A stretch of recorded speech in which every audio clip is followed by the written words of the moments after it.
लैम्प्रूज कबीले का ये घर, जिसके अंदर रहने वाले हर व्यक्ति के पास में मैजिकल पावर्स है, लेकिन इस घर का तीसरा बेटा जिसके पास में कोई भी मैजिकल पावर्स नहीं है, और शायद इसी वजह से इस कबीले के सारे लोग उसे एकदम यूजलेस समझते हैं। पर आगे जाकर सेका ने खुद के दम से ही जादू सीखना शुरू कर दिया और आखिर में वो इस कबीले का सबसे ज्यादा शक्तिशाली जादूगर बन गया। आगे क्या हुआ हर चीज देखेंगे, लेकिन उससे पहले चैनल को सब्सक्राइब जरूर कर लेना। एपिसोड 1 की स्टार्टिंग में हम एक शहर को देखते हैं जहाँ रात का टाइम था और वहाँ पर काफी सारे मॉन्स्टर लोगों को मार रहे थे। तभी हम आसमान में उड़ते हुए एक ड्रैगन को देखते हैं। उस ड्रैगन के ऊपर एक बंदा खड़ा था और वो कहता है कि मैं बचपन से ही ताकतवर बनना चाहता था और आखिर में मैं सबसे ज्यादा शक्तिशाली बन भी गया और मैंने आयाकाशी जैसे बड़े मॉन्स्टर को अपने गुलाम बनाए। और ये कहकर वो कुछ टेलिस्मेंट को उन मॉन्स्टर के ऊपर गिराता है और नीचे जाने के बाद वो टेलिस्मेंट फट जाते हैं, जिससे वो सारे मॉन्स्टर वहीं मर जाते हैं। और वो कहता है कि ताकत पाने की जिद में मैं इतना अंधा हो गया कि मैंने इंपीरियल कोर्ट से दुश्मनी मोल ले ली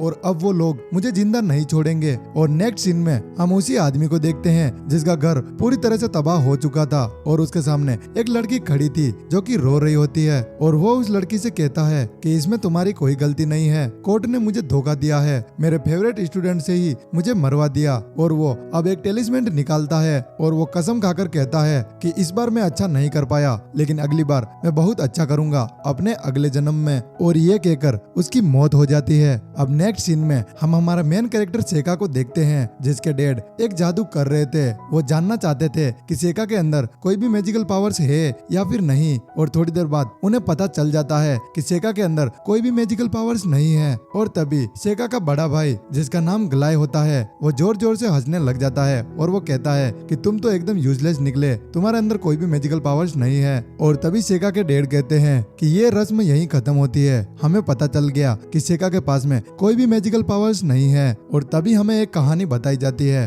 कि इस दुनिया में इंसान और मॉन्स्टर्स एक साथ में रहते हैं और जादू सच में होता है। और जिस घर में सेका रहता है ये जादूगरों का बहुत ही अहम हिस्सा है और इसे लैम्प्रूज कबीले का घर कहते हैं। और सेका का जन्म इस कबीले के तीसरे बेटे के रूप में हुआ है और सेका को ये भी पता है कि उसकी माँ दासी थी और उनके पास में भी कोई भी मैजिकल पावर्स नहीं थी। और सेका अपने मन को तसल्ली देते हुए कहता है कि इससे कोई फर्क नहीं पड़ता हमारे शरीर के अंदर जादू है या फिर नहीं, लेकिन एक रूहानी शक्ति जरूर होती है। अब नेक्स्ट सीन में हम सेका को देखते हैं जो कि कुछ पत्तियों को लेकर बाहर आया था और वो कहता है कि पेपर बहुत महंगे आते हैं, इसीलिए मैं इन पत्तियों से ट्राई करूंगा। अब सेका एक मंत्र पढ़ने लग जाता है और थोड़ी देर बाद उन पत्तों में से कुछ कौवे निकलते हैं तो कुछ चूहे। और सेका कहता है अब मेरा लीफ शिकिगामी पूरा हो गया। लेकिन थोड़ी देर बाद ग्लाय वहाँ पर आ जाता है और सेका को डांटते हुए कहता है कि तुम यहाँ पर क्या कर रहे हो, और वो अपने पैर से कुछ मिट्टी सेका पर गिरा देता है और सेका का कॉलर पकड़ के उसे एक गुस्सा मारने ही वाला था। लेकिन तभी सेका ने जो कौवे बनाए थे वो कौवे ग्लाय पर हमला कर देते हैं और उसके थोड़ी देर बाद उनका तीसरा भाई लुफ्ट वहाँ पर आ जाता है और वो ग्लाय से कहता है कि क्या तुम ठीक हो। तो ग्लाय कहता है कि मुझे थोड़ी सी चोट आई है और फिर लुफ्ट ग्लाय को लेकर वहाँ से चला जाता है। अब सेका सोचता है कि अजीब बात है, उन कौवों ने मुझ पर हमला क्यों नहीं किया। अब नेक्स्ट सीन में हम सेका को देखते हैं जो कि आज पूरे 7 साल का हो चुका था और आज उसका जन्मदिन भी था, लेकिन वो एक दासी का बेटा है इसलिए उसका बर्थडे कोई भी सेलिब्रेट नहीं करता। और वो काफी दुखी होकर कहता है कि ज्यादातर लोग मुझे इसी दिन अकेला छोड़कर चले जाते हैं, लेकिन इस तजुर्बे से मैं बहुत कुछ सीखा हूँ। और तभी हम देखते हैं कि सेका खुद से ही कुछ कागज को बनाता है और अपने रूम में आने के बाद वो उन कागज से कुछ टेलिस्मेंट को बनाता है जिससे वो मैजिक की प्रैक्टिस कर सके। अब थोड़ी देर बाद वो अपने जैकेट को ढूंढने लग जाता है, लेकिन उसे अपना जैकेट कहीं भी नहीं मिलता। और तभी उसके दरवाजे पर एक दासी आती है जिसका नाम यीफा होता है और वो सेका को अपना जैकेट दिखाती है और कहती है कि ये मुझे झाड़ियों में पड़ा मिला। अब सेका उसे थैंक यू बोलता है, लेकिन तभी ग्लाय वहाँ पर आ जाता है और वो यीफा को डांटते हुए कहता है कि तुम काम क्यों नहीं कर रही हो। तो यीफा उससे माफी मांगती है और ग्लाय सेका को ताना मारते हुए कहता है कि तुम्हारी जिंदगी कितनी अच्छी है, तुम्हें कोई भी जादू नहीं आता और पढ़ाई की भी इतनी टेंशन नहीं होती। मुझे देख लो, मैं एक बहुत ही फेमस स्कूल में जाने वाला हूँ जिसका नाम लोडेनिया अकेडमी है और वहाँ पर काफी सारे बड़े बड़े जादूगर जादू जादू सीखकर आए हैं। मैं वहाँ बहुत जल्द जाने वाला हूँ, लेकिन तुम वहाँ पर जाने की बिल्कुल भी मत सोचना, क्योंकि तुम्हारे जैसे लोगों की वहाँ पर कोई भी जरूरत नहीं है। अब ग्लाय और कुछ कहने ही वाला था, तभी उनके डैड वहाँ पर आ जाते हैं और वो ग्लाय से कहते हैं कि मैंने तुमसे वादा किया था कि मैं तुम्हें जादू सिखाऊंगा, तो चलो मेरे पीछे आओ। अब वो तीनों वहाँ से जाने ही वाले थे, लेकिन तभी सेका अपने डैड से कहता है कि क्या मैं भी आपके साथ आ सकता हूँ, और सेका के डैड उसे भी अपने साथ ले जाते हैं। अब नेक्स्ट सीन में हम उन्हें एक दूसरी जगह पर देखते हैं, जहाँ पर उन तीनों लड़कों के सामने अलग अलग टारगेट थे और उन टारगेट को अपनी मैजिकल पावर से टारगेट करना था। और सबसे पहले लुफ्ट अपने मैजिकल पावर से अपने टारगेट को हिट करता है और उसके डैड उसे शाबाशी देते हैं। अब अगली बारी ग्लाय की थी और ग्लाय भी अपने मैजिक से एक फायर बॉल निकालता है और अपने टारगेट पर हिट कर देता है। अब उसके डैड उसे भी शाबाशी देते हैं और ग्लाय सेका को ताना मारते हुए कहता है कि जरा तुम भी ट्राई करके देखो, मुझे पता है तुमसे ये नहीं होगा, लेकिन फिर भी तुम ट्राई कर सकते हो। और तभी लुफ्ट ग्लाय के पास में आता है और वो कहता है कि तुम इसे चिढ़ाना बंद करो, क्योंकि उसे काफी ज्यादा बुरा लगता है कि ग्लाय सेका को परेशान करता है। लेकिन सेका लुफ्ट से कहता है कि मैं भी एक बार ट्राई करके देखूंगा, और उसके बाद वो ग्लाय से वो छड़ी लेता है और एक मंत्र पढ़ने के बाद एक ब्लू कलर की फायर बॉल निकालता है, जिससे वो फायर करता है तो उस टारगेट के साथ साथ वो टेबल भी टूट जाता है। और ये सब देखकर वो सभी लोग काफी ज्यादा शॉक हो जाते हैं। अब ग्लाय को काफी ज्यादा जलन होने लग जाती है और वो कहता है कि एक ब्लू कलर की फायर बॉल ये हो ही नहीं सकता, शायद मेरा थोड़ा सा पावर उस छड़ी में रह गया होगा, इसलिए ऐसा हुआ। और तभी उनके डैड ग्लाय से कहते हैं कि कुछ लोग जादू के साथ पैदा नहीं होते, फिर भी वो लोग जादू कर सकते हैं, और ये भी कहा जाता है कि उनके जादू से अक्सर लो का कलर बदल जाता है। और तभी सेका अपने डैड से कहता है कि डैड प्लीज क्या आप मुझे भी जादू सिखा सकते हैं, तो उसके डैड मना कर देते हैं और वो कहते हैं कि जो जादू के साथ पैदा होता है जादू उसी पर अच्छा लगता है, और वो कहते हैं कि तुम्हें जादू सीखने की कोई जरूरत नहीं, मैं तुम्हारे लिए एक टीचर रखने वाला हूँ, तुम पढ़ाई पर ध्यान दो। अब नेक्स्ट सीन में हमें पता चलता है कि काफी दिन गुजर चुके हैं और लुफ्ट और ग्लाय काफी दिनों से मैजिक की प्रैक्टिस करते हैं, लेकिन सेका अपने टेलिस्मेंट की मदद से उन दोनों की प्रैक्टिस को रोज देखता है और वो भी ट्राई करता है। और इस चीज के बारे में उसके डैड को भी पता था कि ये चोरी छिपे जादू सीखने की कोशिश कर रहा है, लेकिन फिर भी वो उसे कुछ नहीं कहते। अब ऐसे ही दिन और महीने बीतते गए और सेका अब 11 साल का हो चुका है और वो अपनी पुरानी कहानी बताता है। वो बताता है कि मैंने पिछले जन्म में कई सारे अयाकाशीस को हराया है और उन्हें सील किया, अपने लिए लड़ने को उनको मजबूर कर दिया। सील किया मतलब दूसरे जहाज में भेज दिया, ये दूसरा जहाज दूसरी दुनिया जैसा ही है। और तभी सेका कहता है कि मैं उस जहाज का दरवाजा बना सकता हूँ, और शायद हो सकता है कि पहला अयाकाशीस मेरे लिए उतना खतरनाक नहीं होगा, तो मैं पहले एक अयाकाशीस को बुलाऊंगा और उसके बाद वो एक टेलिस्मेंट को फेंकता है, जिससे एक दरवाजा बन जाता है और उसके बाद उसके अंदर से एक लड़की निकलती है जिसका नाम यूकी होता है। अब सेका उससे पूछता है कि तुम इतनी छोटी कैसे हो गई, तुम तो असल में एक औरत थी। अब यूकी सेका को हारुयोशी कहती है और उससे लिपट जाती है और कहती है कि मैं दूसरी दुनिया में आई हूँ, इसलिए शायद मेरी उम्र छोटी हो गई है। अब यूकी सेका से कहती है कि मैं यहाँ आ ही गई हूँ, तो अब तुम जो बोलोगे वो मैं करूंगी। लेकिन सेका कहता है कि इसकी कोई जरूरत नहीं, तुम वापिस चली जाओ। लेकिन यूकी अपने शरीर को छोटे साइज में कर लेती है और वो कहती है कि मैं अपनी दूसरी दुनिया से बोर हो चुकी हूँ और अब मैं तुम्हारे साथ यहीं पे रहूंगी। अब नेक्स्ट सीन में हम ग्लाय को देखते हैं जो कि ईफा को डांट रहा होता है, क्योंकि ईफा ने अभी पानी का जग गिरा दिया था। और ग्लाय ईफा से कहता है इस काम की कीमत तुम्हें चुकानी होगी, तुम आज रात मेरे कमरे में आ जाना। और ये बात सेका पास ही खड़ा सुन रहा था और वो पास में जाकर कहता है कि जो कहना है जल्दी बोलो, मुझे ईफा से कुछ जरूरी काम है। और ये सुनकर ग्लाय को काफी ज्यादा गुस्सा आता है, तो वो सेका को एक पंच मारने ही वाला था, लेकिन सेका उस पंच से बच जाता है और ग्लाय शर्मिंदा होकर वहाँ से चला जाता है। अब सेका ईफा से कहता है कि तुम्हें उसके कमरे में जाने की कोई जरूरत नहीं। नेक्स्ट सीन में वो दोनों एक पेड़ के पास में होते हैं जहाँ उन्हें एक जानवर पड़ा हुआ दिखता है और ईफा उसे ठीक करने की कोशिश कर रही थी। और तभी सेका कहता है कि मुझे लगता है कि ये एक मॉन्स्टर है, और ईफा बताती है कि उसके ऊपर कौवे ने हमला किया है, क्या हम इसे बचा सकते हैं। तो सेका अपना एक टेलिस्मेंट बाहर निकालता है और वो उस मॉन्स्टर को ठीक कर देता है। और ये देखकर ईफा काफी ज्यादा खुश होती है और वो कहती है कि तुम्हें हीलिंग मैजिक भी आता है, ये तो बहुत अच्छी बात है। अब ईफा के मुंह से ये बात सुनकर सेका कहता है कि तुम भी तो स्पेशल हो, तुम वो चीजें देख सकती हो जो कोई नहीं देख सकता। अब ईफा काफी ज्यादा शर्माने लग जाती है क्योंकि वो अपना राज इसे नहीं बताना चाहती। और तभी सेका कहता है कि मैंने कई बार तुम्हारी आंखों को स्पिरिट का पीछा करते हुए देखा है। तो ईफा कहती है कि क्या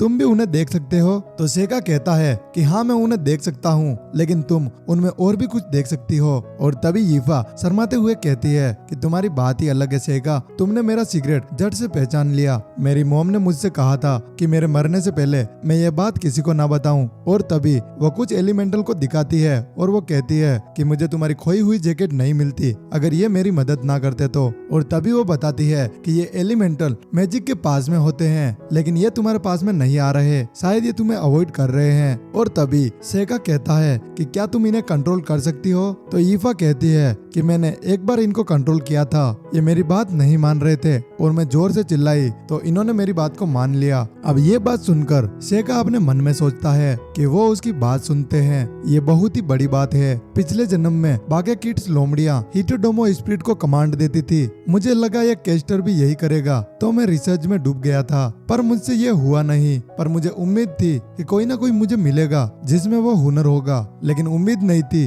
कि वो इतना जल्दी मिल जाएगा। अब सेका ईफा से कहता है कि क्या तुम जादू करना चाहोगी? और तभी ईफा कहती है कि मैं जादू करना तो चाहती हूँ लेकिन पता है मेरे अंदर जादुई शक्तियाँ बिल्कुल भी नहीं है। अब ये बात सुनकर सेका अपने टेलिस्मेंट से एक एलिमेंट को बुलाता है। अब ईफा ये देखकर पूछती है कि आखिर ये क्या है? तो सेका कहता है कि ये एक एलिमेंटल है और ये तुम्हें बिल्कुल भी नुकसान नहीं पहुंचाएगा। और अब सेका ईफा से कहता है कि तुम इसे गायब करके दिखाओ, इसे तुम अपने विल्ड एलिमेंटल की तरह ही समझो। अब ईफा कोशिश करती है और प्यार से उस एलिमेंटल को वहां से जाने के लिए कहती है और काफी देर कहने के बाद ईफा को गुस्सा आ जाता है तो वो जोर से चिल्लाने लग जाती है जिससे वो वहां से गायब हो जाता है। और अब सेका अपने मन में सोचता है कि ये अभी थोड़ी सी कमजोर है लेकिन आगे जाकर यह पावरफुल बन सकती है। और अब सेका उससे कहता है कि बीच बीच में मैं तुम्हें ट्रेनिंग देने के लिए आता रहूंगा। और अब सेका ईफा को रोज ट्रेनिंग देता है। दिन महीनों बीतते गए और सेका अब 12 साल का हो चुका है और वो अपने मन में सोचता है कि मेरे बड़े भाइयों की तरह मुझे अपने जन्मदिन पर भी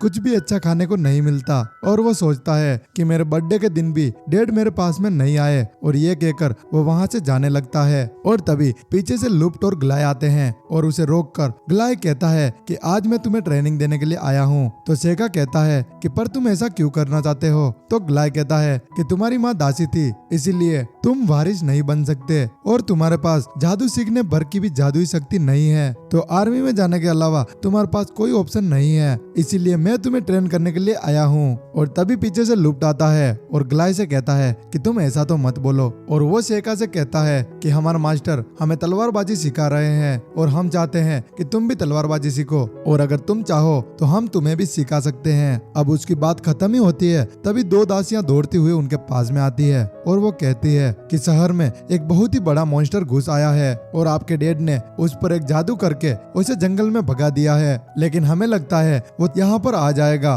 और थोड़ी देर बाद वो मॉन्स्टर उनके कबीले के बाहर आ जाता है और वो सभी लोग उसे खिड़की से देख लेते हैं। अब ग्लाय की फटके चौसट हो जाती है और वो वहाँ से भागने लग जाता है और लुप्ट कहता है कि तुम सभी लोग खिड़कियां बंद कर दो और कहीं जाकर छुप जाओ। लेकिन सेका उस मॉन्स्टर के पास दौड़ते हुए जाने लग जाता है और तभी हम उस मॉन्स्टर को देखते हैं जिसके सामने ईफा और एक दासी और खड़ी थी और वो मॉन्स्टर उन्हें बस खाने ही वाला था। और तभी सेका देखता है कि हिटोडोमा ने उन दोनों को बचा लिया और उसे पता चल जाता है कि ये सब कुछ ईफा ने ही किया है, क्योंकि हिटोडोमा खुद की मर्जी से नहीं चलता, उसे ईफा ने ही बुलाया होगा। और अब सेका उस मॉन्स्टर को अपने पास बुलाने लग जाता है और वो उस कबीले के एकदम सामने आ जाता है जहाँ से कबीले के सारे लोग उसे देख सकते हैं। और सेका एक मैजिक करता है जिससे पॉइजन ओलिफ्लेम डालता है और वो मॉन्स्टर वहीं गिर जाता है। अब ये देखकर वो सभी लोग काफी ज्यादा शॉक हो जाते हैं। अब वो सभी लोग सेका को चेयर करने लग जाते हैं, लेकिन इस बात का ग्लाय को कुछ भी नहीं पता क्योंकि वो तो टेबल के नीचे छुपा हुआ था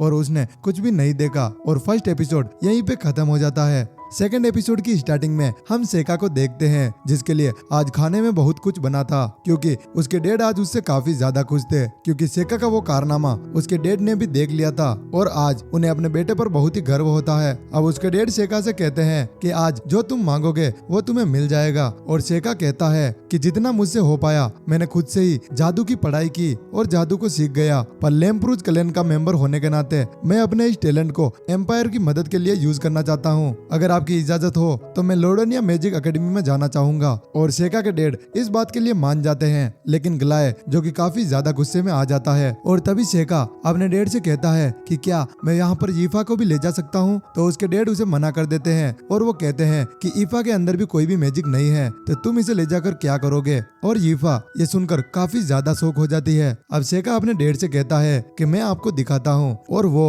ईफा को कहता है कि इस छड़ी की मदद से जितना बड़ा हो सके फायर ब्लास्ट करो। और ईफा भी अपनी पूरी कोशिश करती है, क्योंकि वो भी सेका के साथ में उस एकेडमी में जाना चाहती है। अब ईफा एक मंत्र पढ़ने के बाद एक बहुत ही बड़ा फायर ब्लास्ट करती है, और इसे देखकर वहाँ पर जितने भी लोग मौजूद थे वो काफी ज्यादा शौक में आ जाते हैं। और तभी ग्लाय कहता है कि ये इम्पॉसिबल है, क्योंकि ये मिड रैंक का जादू है। और अब सेका के डैड ईफा को उसके साथ जाने की अनुमति दे देते हैं। और ये सुनकर ग्लाय भड़क जाता है कि आप ऐसा सोच भी कैसे सकते हैं। लैम्प्रूज क्लैन में ऐसा कभी नहीं हुआ कि घर के दो बेटे एक लाइन पर चले। आपको पता है कि मैं उस एकेडमी में जाने वाला हूँ, तो आप एक दासी के बेटे को एकेडमी में कैसे भेज सकते हैं। और तभी उनके डैड कहते हैं कि मुझे पता है कि ये हमारे उसूलों के खिलाफ है, इसीलिए मैं अपने दोनों बेटों को एकेडमी में नहीं भेजूंगा। मैं सिर्फ सेका को एकेडमी में भेजूंगा और तुम आर्मी की तैयारी करोगे, क्योंकि मैंने तुम्हें बहुत टाइम दिया पर तुमने ये पूरा टाइम आवारागिरी में बिता दिया। अब डैड की ये बात सुनकर ग्लाय काफी ज्यादा गुस्से में आ जाता है, और वो सेका से लड़ाई की बात करता है और कहता है कि तुम मेरे साथ में फाइट करो,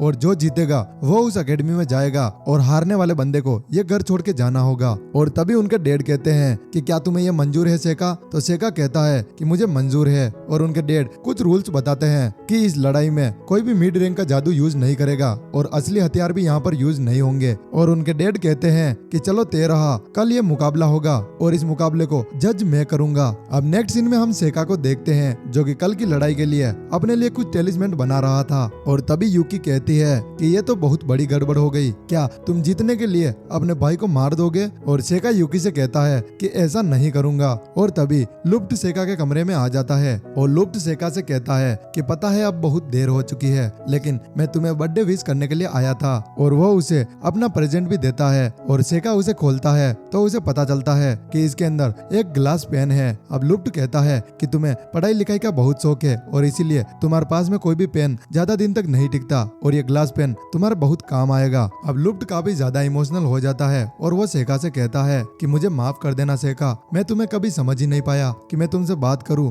तो कैसे। और आज मुझे ये देखकर बहुत खुशी हो रही है कि तुम कितने बड़े और काबिल हो चुके हो। मुझे गर्व है कि मैं तुम्हारा भाई हूँ। और लुप्ट कल की लड़ाई के बारे में बात करता है, और वो कहता है कि कल तुम ग्लाय से थोड़ा सा नरमी से पेश आना, मुझे यकीन है कि वो अपना सबक सीख लेगा। और लुफ्ट सेका को बेस्ट ऑफ लक बोलकर वहाँ से चला जाता है। अब सेका अपने भाई के दिए पेन को निहार ही रहा था, तभी उसे खिड़की की तरफ कुछ दिखाई देता है, और वो खिड़की में आता है तो उसे पता चलता है कि नीचे ग्लाय खड़ा है, और वो उससे फाइट करना चाहता है, क्योंकि उसे अपने डैड के नियम पसंद नहीं आए, और वो मैजिक के साथ ही सेका से फाइट करना चाहता है। और इस बात के लिए सेका भी मान जाता है, और अब ग्लाय सेका के ऊपर फायर बॉल से हमला करता है, लेकिन सेका को कुछ भी नहीं होता, और वो मिड रैंक के ऊपर के जादू को यूज करता है, और उससे भी सेका को कुछ भी नहीं होता। अब ग्लाय सारे मैजिक को यूज कर चुका था, लेकिन उसे पता चल गया कि सेका को कुछ भी नहीं हो सकता, और सेका अपना एक टेलिस्मेंट निकालता है और वो ग्लाय के ऊपर मैजिक कर देता है, जिससे ग्लाय का हाथ टूटने की हालत में हो जाता है, और ग्लाय सेका से माफी मांगता है। और तभी हमें पता चलता है कि सेका इस मिशन के लिए पिछले 6 महीने से तैयारी कर रहा है। और तभी सेका कहता है कि मुझे पहले से ही पता था कि इस शहर में कौन कौन से मॉन्स्टर रहते हैं, इसीलिए मैंने बोन्स को बुलाकर न्यूट नाम के मॉन्स्टर को बुलाया, जिसे हराकर मैं सभी लोगों के सामने कूल बन गया, और इसी तरह मेरा मिशन सक्सेसफुल हो गया। और तभी यूकी कहती है कि इस काम को तुम आसानी से कर सकते थे, लेकिन फिर भी तुमने इतना लंबा रास्ता क्यों चुना। तो सेका कहता है कि शायद तुम भूल चुकी हो, मैंने पिछले जन्म में काफी सारे खतरनाक काम किए, लेकिन इस बार मैं किसी को अपना पावर बताना नहीं चाहता, और मैं बस चालाक बनना चाहता हूँ। अब नेक्स्ट सीन में हम ईफा और सेका को देखते हैं, जो कि लोडनिया एकेडमी में पढ़ने के लिए जाने ही वाले थे, और उनके सामने लुफ्ट खड़ा हुआ था, और वो कहता है कि डैड तो नहीं आ पाए, लेकिन उन्होंने एक संदेश भेजा है कि तुम खूब पढ़ाई करना। और ये कहने के बाद वो ईफा से कहता है कि तुम सेका का ख्याल रखना, और वो कहता है कि तुम्हारी हालत इतनी खराब क्यों है, सेका ने पढ़ाई करने के लिए कहा था क्या। और तभी सेका कहता है कि लोडनिया एकेडमी में एडमिशन कराने के लिए हमें एंट्रेंस एग्जाम पास करना होगा, और उसके लिए पढ़ना तो बहुत ही ज्यादा जरूरी है। और तभी लुफ्ट कहता है कि यहाँ से तुम्हें लोडोनिया पहुँचने में पूरे 7 दिन का समय लगेगा। तो सेगा कहता है कि इस बीच हम पढ़ाई करेंगे। और ये सुनकर ईफा काफी ज्यादा घबरा जाती है और अब थोड़ी देर के बाद वो अकेडमी के लिए निकल जाते हैं। अब रास्ते में चलते हुए सेका ईफा को एक लॉकेट देता है और कहता है कि जरा इसे पहन कर देखो। और ईफा उसे पहनने के बाद काफी ज्यादा खुश होती है और वो कहती है कि मैं इसे कभी भी नहीं उतारूंगी। और तभी सेका बताता है कि इस लॉकेट में वो सभी पत्थर हैं जो कि एलिमेंट को अपने पास बुलाते हैं। और तभी सेका अपने मन में सोचता है कि ईफा का अगला मकसद होगा एलिमेंट जादू की ज्यादा से ज्यादा प्रैक्टिस करना, और अगर ये मजबूत हो गई तो मेरा काम हो जाएगा। अब चलते हुए काफी देर हो चुकी थी और सेका को अब घुटन होने लग जाती है क्योंकि उसे सफर करना बिल्कुल भी अच्छा नहीं लगता और शायद इसी वजह से वो बीमार होने ही वाला था। और तभी ईफा कहती है कि बस हम पहुंचने ही वाले हैं। अब नेक्स्ट सीन में हम सेका के डैड को देखते हैं जो कि उसे ही याद कर रहे थे और उन्हें वो दिन याद आता है जब एक अनजान औरत सेका को उसके हाथ में छोड़ गई। उसे लगा था कि ये उसके छोटे भाई गिलबर्ट का बेटा है, बिल्कुल ही अलग था। उसे एडवेंचर पसंद था। वो ग्रेजुएट होते ही एक एडवेंचरर बन गया और अचानक ही वो मॉन्स्टर के इलाके में पहुंच गया और वो गायब हो गया। और फिर वो सेका के बारे में सोचते हैं कि सेका की आंखें और बाल काले हैं और उसके डैड को लगता है कि शायद हो सकता है कि ये मेरे छोटे भाई गिलबर्ट और मॉन्स्टर का बच्चा है। पर साइका के अंदर बिल्कुल भी माना नहीं था और इसीलिए वो थोड़े से शांत हो गए। पर जैसे ही उन्होंने सेका को ब्लू फायरबॉल यूज करते हुए देखा और उन्होंने उस मर्ड मॉन्स्टर को करीब से देखा और अब उन्हें बहुत ही बुरा लगा था क्योंकि उन्होंने ग्लाय को अकेडमी में नहीं भेजा। और वो सोचते हैं कि अगर मैं साइका को मिलिट्री में भेज देता तो ये और भी खतरनाक हो जाता क्योंकि अब उसका माहौल ही तय करेगा कि वो डीमन किंग बनेगा या फिर हीरो। और उन्होंने एक बार गिलबर्ट से सुना था कि लोडोनिया अकेडमी एक बहुत ही अच्छी अकेडमी है और इसी भरोसे उन्होंने सेका को अकेडमी में भेजा है। अब नेक्स्ट सीन में हम सेका को देखते हैं जो कि अकेडमी में आ चुका है और वो ईफा से कहता है कि ये मेरा कमरा है, तुम्हारा कमरा आगे है। पर ईफा के मन में कुछ और ही चल रहा था और वो सेका से कहती है कि रात में मैं यहाँ पर आ सकती हूँ, लेकिन साइका उसके इशारे समझ नहीं पाता और वो सोचता है कि शायद ये अपने रात के डिनर के लिए परेशान हो रही होगी। लेकिन सेका उसे मना कर देता है क्योंकि वो अभी खाना खाने की हालत में नहीं था। और तभी ईफा उससे नाराज होकर बाहर चली जाती है। अब उसके जाते ही यूकी भड़क जाती है और वो कहती है कि एक नौकरानी की इतनी हिम्मत कि वो उससे 100 गुना ताकतवर मालिक से प्यार की उम्मीद करे। लेकिन सेका को यूकी की बातें भी समझ नहीं आती तो यूकी कहती है कि वो लड़की तुम्हें फंसाना चाहती है, लेकिन सेका इस बात पर भी ज्यादा ध्यान नहीं देता। अब नेक्स्ट सीन में हम उन्हें देखते हैं जहाँ उन्हें एंट्रेंस एग्जाम देने से पहले एक गोले पर हाथ रखना होता है और उससे उनके मैजिक पावर का पता चलता है। अब वहाँ पर खड़े सभी लोगों को पता चलता है कि सेका एक बहुत ही बड़े खानदान से है और ईफा उसकी एक नौकरानी है, तो वो सभी लोग उससे पहले ही इम्प्रेस हो जाते हैं। और तभी उन लोगों को पता चल जाता है कि सेका बिना मैजिक पावर के मैजिक स्कूल में पढ़ने के लिए आया है। सभी लोग उसका मजाक उड़ाने लग जाते हैं और तभी एक लड़की सभी को हटाते हुए वहाँ पर पहुँचती है और वो लड़की जैसे ही उस गोले पर हाथ रखती है वो गोला बहुत तेज चमकने लग जाता है। मतलब इस लड़की के पास में चारों मैजिकल पावर है जो कि बहुत ही रेयर होता है और सेका को उसे देखकर कुछ कुछ होने लग जाता है और वो अचानक से ही उस लड़की को थैंक यू बोल देता है। और इस बात पर वो लड़की भड़क जाती है क्योंकि वो दोनों आज पहली बार ही मिले हैं और वो लड़की सेका को बुरा भला कहने लग जाती है। पर सेका उसे देखता ही जा रहा था क्योंकि इस लड़की की शक्ल उसकी पिछली दुनिया वाली एक स्टूडेंट से मिलती थी जिसने सेका को मारा था। और ये एपिसोड भी यहीं पे खत्म हो जाता है।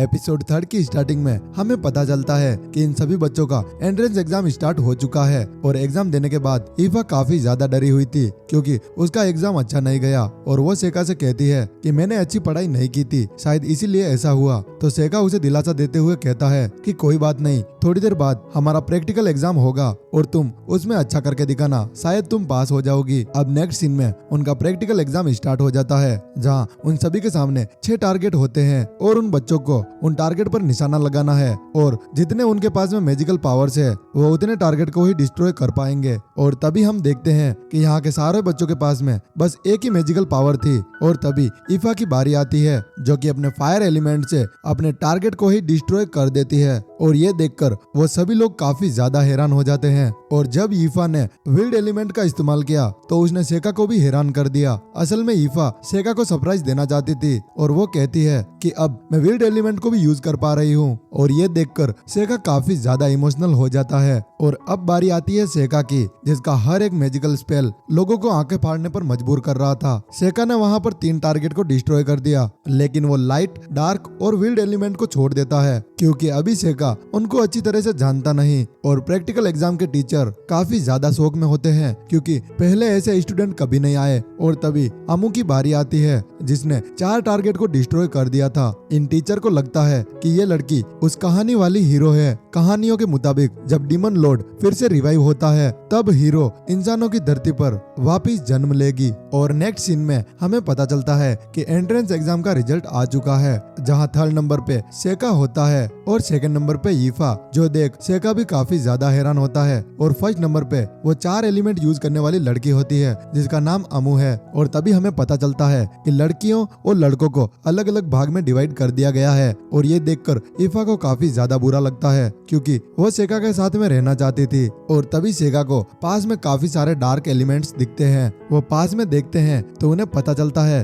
कि यहाँ पर एक टेलीपोर्ट सर्कल बना हुआ है, मतलब इस अकेडमी पर एक बहुत ही बड़ा खतरा आने वाला है। सेका चाहता है कि ईफा इस मैटर से दूर रहे, इसीलिए वो कहता है कि ये काम अकेडमी वाले संभाल लेंगे, और ये कहकर वो वहाँ से जाने लगता है। लेकिन वो कुछ टेलिस्मेंट को वहाँ पर नजर रखने के लिए छोड़ देता है। अब अकेडमी के अंदर एंट्रेंस सेरेमनी स्टार्ट होती है और अमू वहाँ पर स्पीच दे रही होती है, और तभी वहाँ पर मॉन्स्टर हमला कर देते हैं। असल में वो मॉन्स्टर किसी को ढूंढ रहे थे, और वहाँ के सारे स्टूडेंट काफी ज्यादा घबरा जाते हैं और टीचर्स उन मॉन्स्टर से फाइट करते हैं। लेकिन वो मॉन्स्टर काफी ज्यादा खतरनाक थे, इसलिए टीचर के जादू का उन पे कोई असर नहीं होता। अब वो मॉन्स्टर एक टीचर को लगभग मारने ही वाला था, लेकिन सेका अपने टेलिस्मेंट से उसे बचाने की कोशिश करने ही वाला था, लेकिन अमू उसे बचा लेती है। अब सेका को उन मॉन्स्टर के अंदर कुछ ना कुछ गड़बड़ी लग रही थी, तो वो अपने शिकिगामी की मदद से देखता है तो उसे पता चलता है कि जहाँ पर वो सर्कल बना हुआ था वहाँ पर एक और मॉन्स्टर खड़ा था, और वो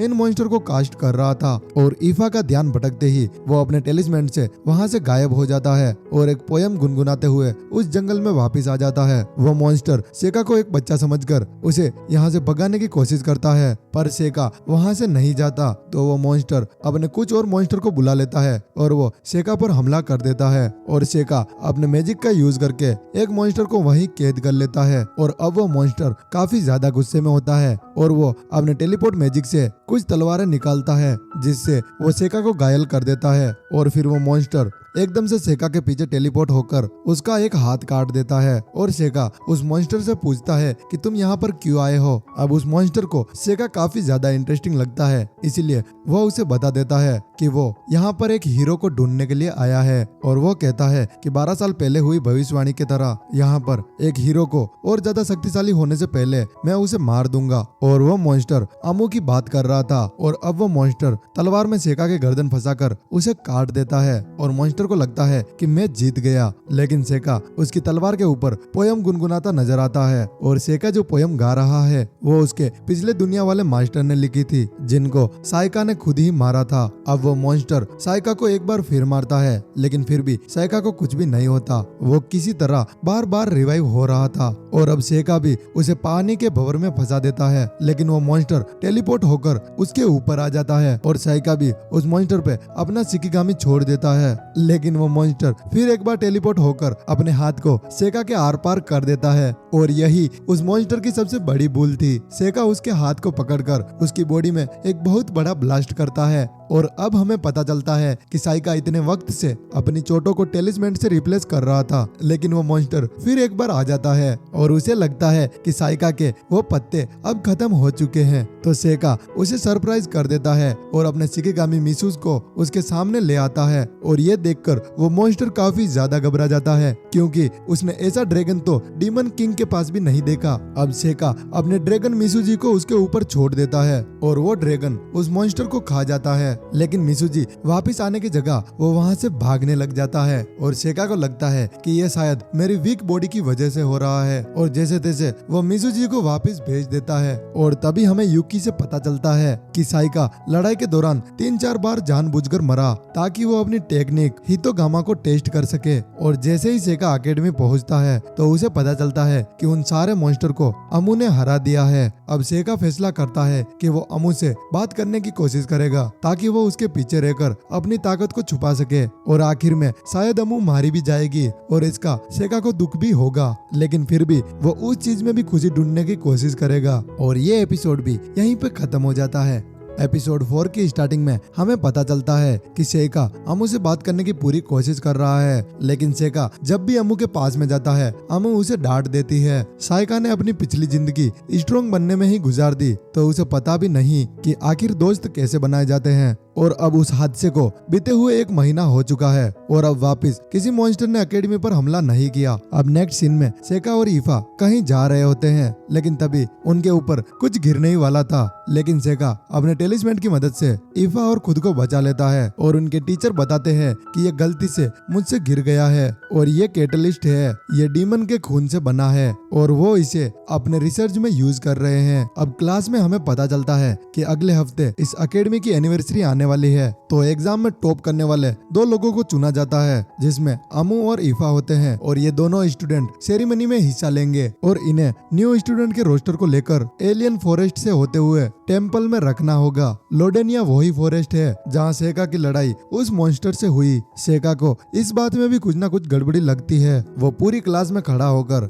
ईफा को पीछे हटने के लिए बोलता है ताकि सेका खुद अमू के साथ उस फॉरेस्ट में जा सके और ईफा भी उसका कहना मान लेती है। और क्लास के बाहर सेका ईफा से माफी भी मांगता है और ईफा को ऐसा लगने लगा था कि शायद सेका अमू को पसंद करता है और सेका भी कह देता है कि मैं अमू को सिर्फ एक दोस्त बनाना चाहता हूँ क्योंकि अमू ताकतवर है। और इस बात पर ईफा कहती है कि मैं भी ताकतवर बन सकती हूँ और वो कहती है कि अब मैं थोड़ी बहुत पावर महसूस करती हूँ और मैं एलिमेंट को कंट्रोल भी कर सकती हूँ। और उसे समझाने के लिए सेका उसे एक ऐसे व्यक्ति को इमेजिन करने के लिए कहता है जो कि काफी ज्यादा शक्तिशाली हो और सारे लोग उससे डरते हैं। असल में वो लड़की अमू है। अब वो दिन भी आ जाता है जब अमू और सेका रोस्टर को लेकर उस जंगल में चले जाते हैं और रास्ते में अमू सेका से कहती है कि तुम मेरे पीछे क्यों पड़े हो जबकि तुम्हारे पास इतनी खूबसूरत नौकरानी है। और सेका उसे बताता है कि हम दोनों के बीच में ऐसा कुछ भी नहीं है, लेकिन सेका को अब समझ आ गया कि अमू को गंदी बातें करना पसंद है और ये सुनकर अमू शर्मा जाती है और उससे उसका सर दर्द होने लग जाता है। और सेका पास में देखता है तो उसे पता चलता है कि वहाँ पर किसी ने सर्कल बनाया हुआ है जो अचानक ही उन दोनों को अपने अंदर खींच लेता है। वो दोनों एक डंजन के अंदर टेलीपोर्ट हो गए थे जहाँ कुछ मॉन्स्टर उनके ऊपर हमला कर देते हैं, लेकिन पलक झपकते ही अमू उनको खत्म कर देती है। लेकिन एक मॉन्स्टर उस अंधेरे में छुपा हुआ था तो वो एकदम से अमू के ऊपर हमला कर देता है और सेका अपने वुडन जेसू से उसके सर को कुचल देता है। और अब वो दोनों बाहर निकलने का रास्ता ढूंढने लग जाते हैं। डेंजन में बहुत ही अंधेरा था तो साइका अपने टेलिस्मेन की मदद से वहाँ रोशनी कर देता है और ये देखकर अमू इम्प्रेस हो जाती है और सेका रास्ते भर टेलिस्मेन को चिपकाते चल रहा था ताकि उसकी टेलिस्मेन भी उसका पीछा कर सके। और तभी काफी सारे मॉन्स्टर उनकी तरफ आ जाते हैं और अमू एक मॉन्स्टर का हाथ काट देती है, पर वो मॉन्स्टर अपने दूसरे हाथ से अमू को बहुत दूर फेंक देता है और इसके बाद अमू वहाँ से उठ भी नहीं पा रही थी। और तभी साइका अपने वुडन जेसू से उन सभी मॉन्स्टर को मारने लग जाता है और अमू को प्रोटेक्ट करते हुए उसके पास पहुंच जाता है। और अब जैसे ही अमू बेहोश हो जाती है और तभी सेका अपने दूसरे मॉन्स्टर जायंट को बुला लेता है जो कि एक ही बार में उन सभी मॉन्स्टर को मार देता है। और जैसे ही अमू को होश आता है वो देखती है कि सेका ने यहाँ पर जितने भी मॉन्स्टर मौजूद थे उन सबको खत्म कर दिया है और सेका ने उसकी चोटों को भी सही कर दिया है। लेकिन अभी भी अमू के सर का दर्द ठीक नहीं हुआ था और सेका सोचता है कि जरूर किसी ने अमू को कर्ज कर लिया है। तो साइका वहाँ पर एक बैरियर क्रिएट कर देता है जिसके अंदर वो कर्ज काम नहीं करेगा। और तभी अमू बताती है कि उसका सर दर्द तब शुरू हुआ जब वो इस एकेडमी में पहली बार आई, लेकिन अमू को ऐसा नहीं लगता कि उसके ऊपर किसी ने कर्ज किया है क्योंकि उसकी बॉडी पर कोई निशान नहीं है। तो सेका उसे बताता है कि कुछ जगह ऐसी भी है जहाँ खुद वो नहीं देख सकती और अमू शर्माते हुए अपने शरीर को ढकने लग जाती है। और तभी सेका कहता है कि मैं तुम्हें दिखाने के लिए नहीं बोल रहा हूँ, पर अमू चाहती है कि सेका वो सब कुछ देखे क्योंकि ये बहुत जरूरी है। और अब अमू साइका का मुंह दूसरी तरफ करा के अपने सारे कपड़े उतार देती है, लेकिन उन्हें फिर भी कोई निशान नहीं मिलता और वो पूरे वक्त बैरियर के अंदर भी नहीं रह सकते। तो सेका अमू के कर्ज को टेलिस्मेंट पर रिप्लेस कर देता है और सेका की ऐसी अलग अलग टेक्निक देखकर अमू भी अब काफी ज्यादा कंफ्यूज हो जाती है। लेकिन ये बात छोड़कर अमू फिर से ईफा के बारे में बात करने लग जाती है और वो कहती है कि ऐसा हो ही नहीं सकता कि तुमने अभी तक किस नहीं किया हो। और सेका उसे फिर से समझाता है कि वो एक फैमिली की तरह है। अमू को फिर भी सेका की बातें एक मजाक लग रही थी, तो सेका उसे बता देता है कि वो एक नौकरानी का बेटा है, इसलिए परिवार में उसकी कोई अहमियत नहीं है, बस इकलौती ईफा ही है जो उसे समझ सकती है। लेकिन सच तो ये है कि सेका इस बार किसी के ऊपर भरोसा नहीं करेगा। और अमू भी कहती है कि मैं भी तुम्हारी तरह अकेली ही हूँ। अमू की माँ गिल्ड ओनर है और उसके फादर एक एडवेंचरर। अमू को बचपन से ही लड़ाई करना बहुत पसंद था। उसको फर्क नहीं पड़ता कि सामने मॉन्स्टर है या फिर ह्यूमन, वो बचपन से ही बिल्कुल अलग थी। एक एडवेंचर के दौरान उसकी पार्टी के सारे लोग मारे गए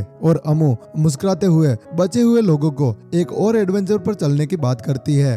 और वो एक वक्त था जब लोगों ने उससे डरना शुरू कर दिया और इसीलिए वो यहाँ पर आई है और ज्यादा ताकतवर बनने के लिए। और सेका कहता है कि तुम बोरिंग नहीं हो, तुम्हें गंदी बातें करना पसंद है। और ये सुनकर अमू उसके मुंह पर गुस्सा मार देती है। अब नेक्स्ट सीन में वो सारे मॉन्स्टर को मारते हुए डेंजन बॉस के रूम तक पहुँचते हैं, जो कि एक नागराज था। और वो दोनों जैसे ही अंदर कदम रखते हैं वो होश में आ जाता है। साइका उसके ऊपर लकड़ी से हमला करता है, जिसका असर उस पर नहीं होता, उल्टा वो उसके ऊपर एसिड का हमला कर देता है, जिससे साइका बाल बाल बचा था। और साइका उसके मुंह में एक रोड फंसा देता है और अमू अपनी तलवार को उसके सिर में घुसाकर उसे खत्म कर देती है। और उसके बाद वो अचानक ही सेका को गले लगा देती है, क्योंकि आज उसने पहली बार डेंजन बॉस को हराया था और वो आज बहुत ज्यादा खुश है। तो वो सेका से एक पार्टी बनाने के लिए कहती है। और अब थोड़ी ही देर में अमू को पता चलता है कि वो ज्यादा ही चिपकने लग गई। और तभी उन्हें डेंजन के अंदर एक मॉन्स्टर का हाथ पड़ा हुआ दिखता है, जिसके अंदर एक तलवार घुसी हुई थी। और सेका को वहाँ पर एक रिंग भी मिली थी और ये रिंग स्ट्रेंथ को इंक्रीज कर देती है। और अब अमू सेका से पूछती है कि अगर हम एक एडवेंचरर बने तो क्या तुम मेरे साथ एक और एडवेंचर पर चलोगे। और साइका भी जाने के लिए तैयार था। और अब थोड़ी देर बाद वो डंजन से बाहर निकलकर सारी बात अपने टीचर को बता देते हैं, लेकिन वो अमू के कर्ज की बात नहीं बताते। और उसके बाद वो कोडेल को उसकी अपनी चीज वापस करने के लिए जाता है, जो कि उसने उससे लिया था। असल में कोडेल वही था जिसने जंगल में वो मैजिक सर्कल बनाया था। और अब सेका उसे अपने असली रूप में आने के लिए कहता है, लेकिन वो सच में एक इंसान था जो डीमंस के लिए जासूसी का काम करता था। और अब वो सेका को खत्म करने ही वाला था। लेकिन सेका की वो बात उसे हैरान कर देती है कि वो कर्ज के बारे में भी जानता था, जो अमू को उस डीमन के खून से लगा था जब अमू ने उस मॉन्स्टर को एंट्रेंस सेरेमनी में मारा था। और वही लगाने का कोडेल ने उन पर भी ट्राई किया था। इस सब चीज का पता सेका को उसके ही मॉन्स्टर से लगता है, जिसे अब सेका मारकर और उसके खून से पूरी तरह नहा लेता है। कोडेल पूरी तरह डर चुका था कि इतना डीमन का खून कोई सहन नहीं कर सकता, लेकिन सेका इस कर्ज को उसके ऊपर ट्रांसफर कर लेता है, जिससे उसकी बहुत भयानक मौत होती है। और इसके बाद हमें पता चलता है कि सेका को कोडेल का सच उसी बी से पता चला था, क्योंकि उसके कपड़ों पर वही फूल के निशान लगे हुए थे जो उस मैजिक सर्कल के पास में पाए जाते हैं। और वापस एकेडमी आने के बाद वो उस रिंग को ईफा को दे देता है। अब डेंजन वाले हादसे के बाद सेका को लगा था वो और अमू अच्छे दोस्त बन चुके हैं, लेकिन अमू फिर उसे इग्नोर कर देती थी। लेकिन उसकी अच्छी दोस्ती ईफा के साथ हो गई थी। और ये एपिसोड भी यहीं पे खत्म हो जाता है। एपिसोड 5 की स्टार्टिंग में हमें पता चलता है कि उस कोडेल वाले हादसे को पूरा 1 साल बीत चुका है और अभी तक कोई भी मॉन्स्टर वापस नहीं आया। और तभी नेक्स्ट सीन में एकेडमी के वाइस प्रिंसिपल आ जाते हैं, जो कि सेका और ईफा को बुलाते हैं। और अमू को लगता है कि प्रिंसिपल शायद इन्हें इस एकेडमी से बाहर भेज रहा है। लेकिन थोड़ी देर बाद ईफा और सेका प्रिंसिपल के पास में पहुंचते हैं और वो दोनों काफी ज्यादा खुशकिस्मत थे, जो कि वो इस एकेडमी के प्रिंसिपल से मिल पाए क्योंकि ज्यादातर काम वो इस प्रिंसिपल ही हैंडल करते हैं और अभी तक किसी बच्चे ने इनके प्रिंसिपल को नहीं देखा। और जैसे ही सेका अपने प्रिंसिपल को देखता है तो वो हैरान हो जाता है। उनकी प्रिंसिपल एक डेनी ह्यूमन है, यानी वो एक डीमन है। और उनकी प्रिंसिपल कहती है कि मैं तुम्हारे रिलेटिव्स को जानती हूँ, तुम्हारे फादर को नहीं, तुम्हारे फादर के भाई को। लेकिन सेका को ये भी नहीं पता था कि उसके डैड के कोई भाई भी है। और वो प्रिंसिपल चाहती है कि सेका और ईफा इस एकेडमी में होने वाले एक टूर्नामेंट में हिस्सा ले, क्योंकि वो सेकंड और थर्ड आए हैं। और इस टूर्नामेंट में एक और लड़की हिस्सा लेने वाली है और ये वही लड़की है जो थोड़ी देर पहले इन्हें छिपकर देख रही थी। और इस लड़की का नाम मेबल क्रेन है। लेकिन ये उन दोनों की चॉइस है कि उन दोनों में से कौन इस टूर्नामेंट में हिस्सा लेगा। और जब अमू को इसके बारे में पता चलता है तो वो काफी ज्यादा गुस्से में होती है और वो कहती है कि मैं तो फर्स्ट आई थी, लेकिन फिर भी मुझे इस टूर्नामेंट के बारे में पूछा भी नहीं। और ये एकेडमी पहली बार ही इस टूर्नामेंट में हिस्सा ले रही है क्योंकि शायद इस टूर्नामेंट में मैजिक अलाउ कर दिया है।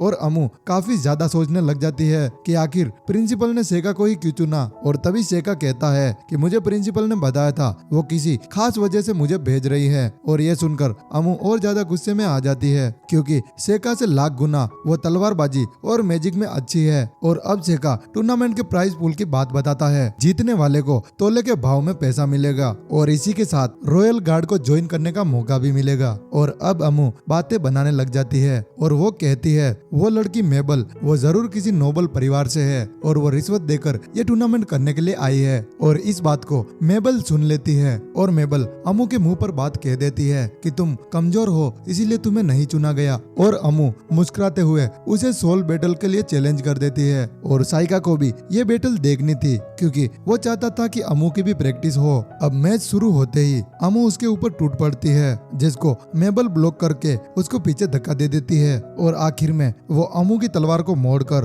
अपनी तलवार उसके पास छोड़कर वहां से चली जाती है। और अमू मेबल से कहती है कि तुम मैजिक यूज कर रही थी, जो कि साइका ने भी नोटिस किया था। वो लड़ाई में डार्क मैजिक का यूज कर रही थी। और अब मेबल अमू की इंसल्ट कर देती है और सेका को भी इस टूर्नामेंट से नाम वापस लेने को कहती है अगर उसे अपनी जान प्यारी है तो। और सेका कहता है कि मैं सोच कर बताऊंगा और मेबल भी वहां से चली जाती है। अब नेक्स्ट सीन में हम सेका को देखते हैं जो कि मेबल के साथ में टूर्नामेंट के लिए जा रहा होता है और उसके साथ ईफा और अमू भी जबरदस्ती आ गए हैं। और अमू ने तो एकेडमी से परमिशन भी नहीं ली थी। अमू मेबल की फाइट देखने के लिए जा रही थी और ये सब सुनकर अमू का दिमाग खराब हो रहा था। और अमू कहती है कि तुम्हें अपने सीनियर को रिस्पेक्ट देनी चाहिए, सब कुछ स्किल मैटर करता है। और वैसे भी मैं तुम्हारी ही एज की हूँ, भले ही मैंने एकेडमी में एडमिशन लेट लिया है, लेकिन ईफा बताती है कि वो उन सब में 1 साल बड़ी है। और अब जाके अमू को पता चला कि उसके इतने बड़े होने का राज क्या है। मेबल को ये सब कुछ ठीक नहीं लग रहा था, उनकी हरकतें एकदम बच्चों जैसी है। और तभी सेका कहता है कि हम बच्चे ही तो है। और आगे वो कुछ बोलने ही वाला था लेकिन वो चुप हो जाता है क्योंकि मेबल सही तो कह रही है। और अब थोड़ी देर बाद वो लोग कैपिटल पहुंच जाते हैं जहां सफर के दौरान सेका को फिर से घबराहट होने लग जाती है। और सेका वहां पहुंचने के बाद भी खुद को ठीक महसूस नहीं कर रहा था। और इसी बात को लेकर ईफा और अमू उसे रेस्ट करने के लिए कहते हैं, लेकिन सेका उन्हें मना कर देता है क्योंकि उसे फाइटिंग शेड्यूल देखना है। लेकिन मेबल उन्हें पहले ही यहाँ छोड़कर जा चुकी है। और अमू सेका को फिर से एक बग्गी बुक करने के लिए कहती है क्योंकि बैटल फील्ड यहाँ से अभी दूर है। और बग्गी का नाम सुनकर सेका फिर से घबराने लग जाता है। अब बैटिंग फील्ड में पहुंचकर वो फाइटिंग शेड्यूल को देखते हैं जिसके मुताबिक सेका और मेबल सारे मैच जीतते हैं तो उन दोनों का सामना सेमीफाइनल में होगा। और अब सेका आराम करने के लिए जा रहा था और ईफा भी उसके साथ चलने को कहती है, लेकिन सेका उसे मना कर देता है और उन्हें सिटी को एक्सप्लोर करने को कहता है। वैसे साइका ने आराम करने की बात झूठ कही थी, वो अपने टेलिस्मेंट से रिसर्च करने वाला था कि आखिर एकेडमी ने उसे क्यों भेजा है। और थोड़ी देर के बाद वो टूर्नामेंट स्टार्ट हो जाता है। इसमें अपोनेंट की हार तब हो जाएगी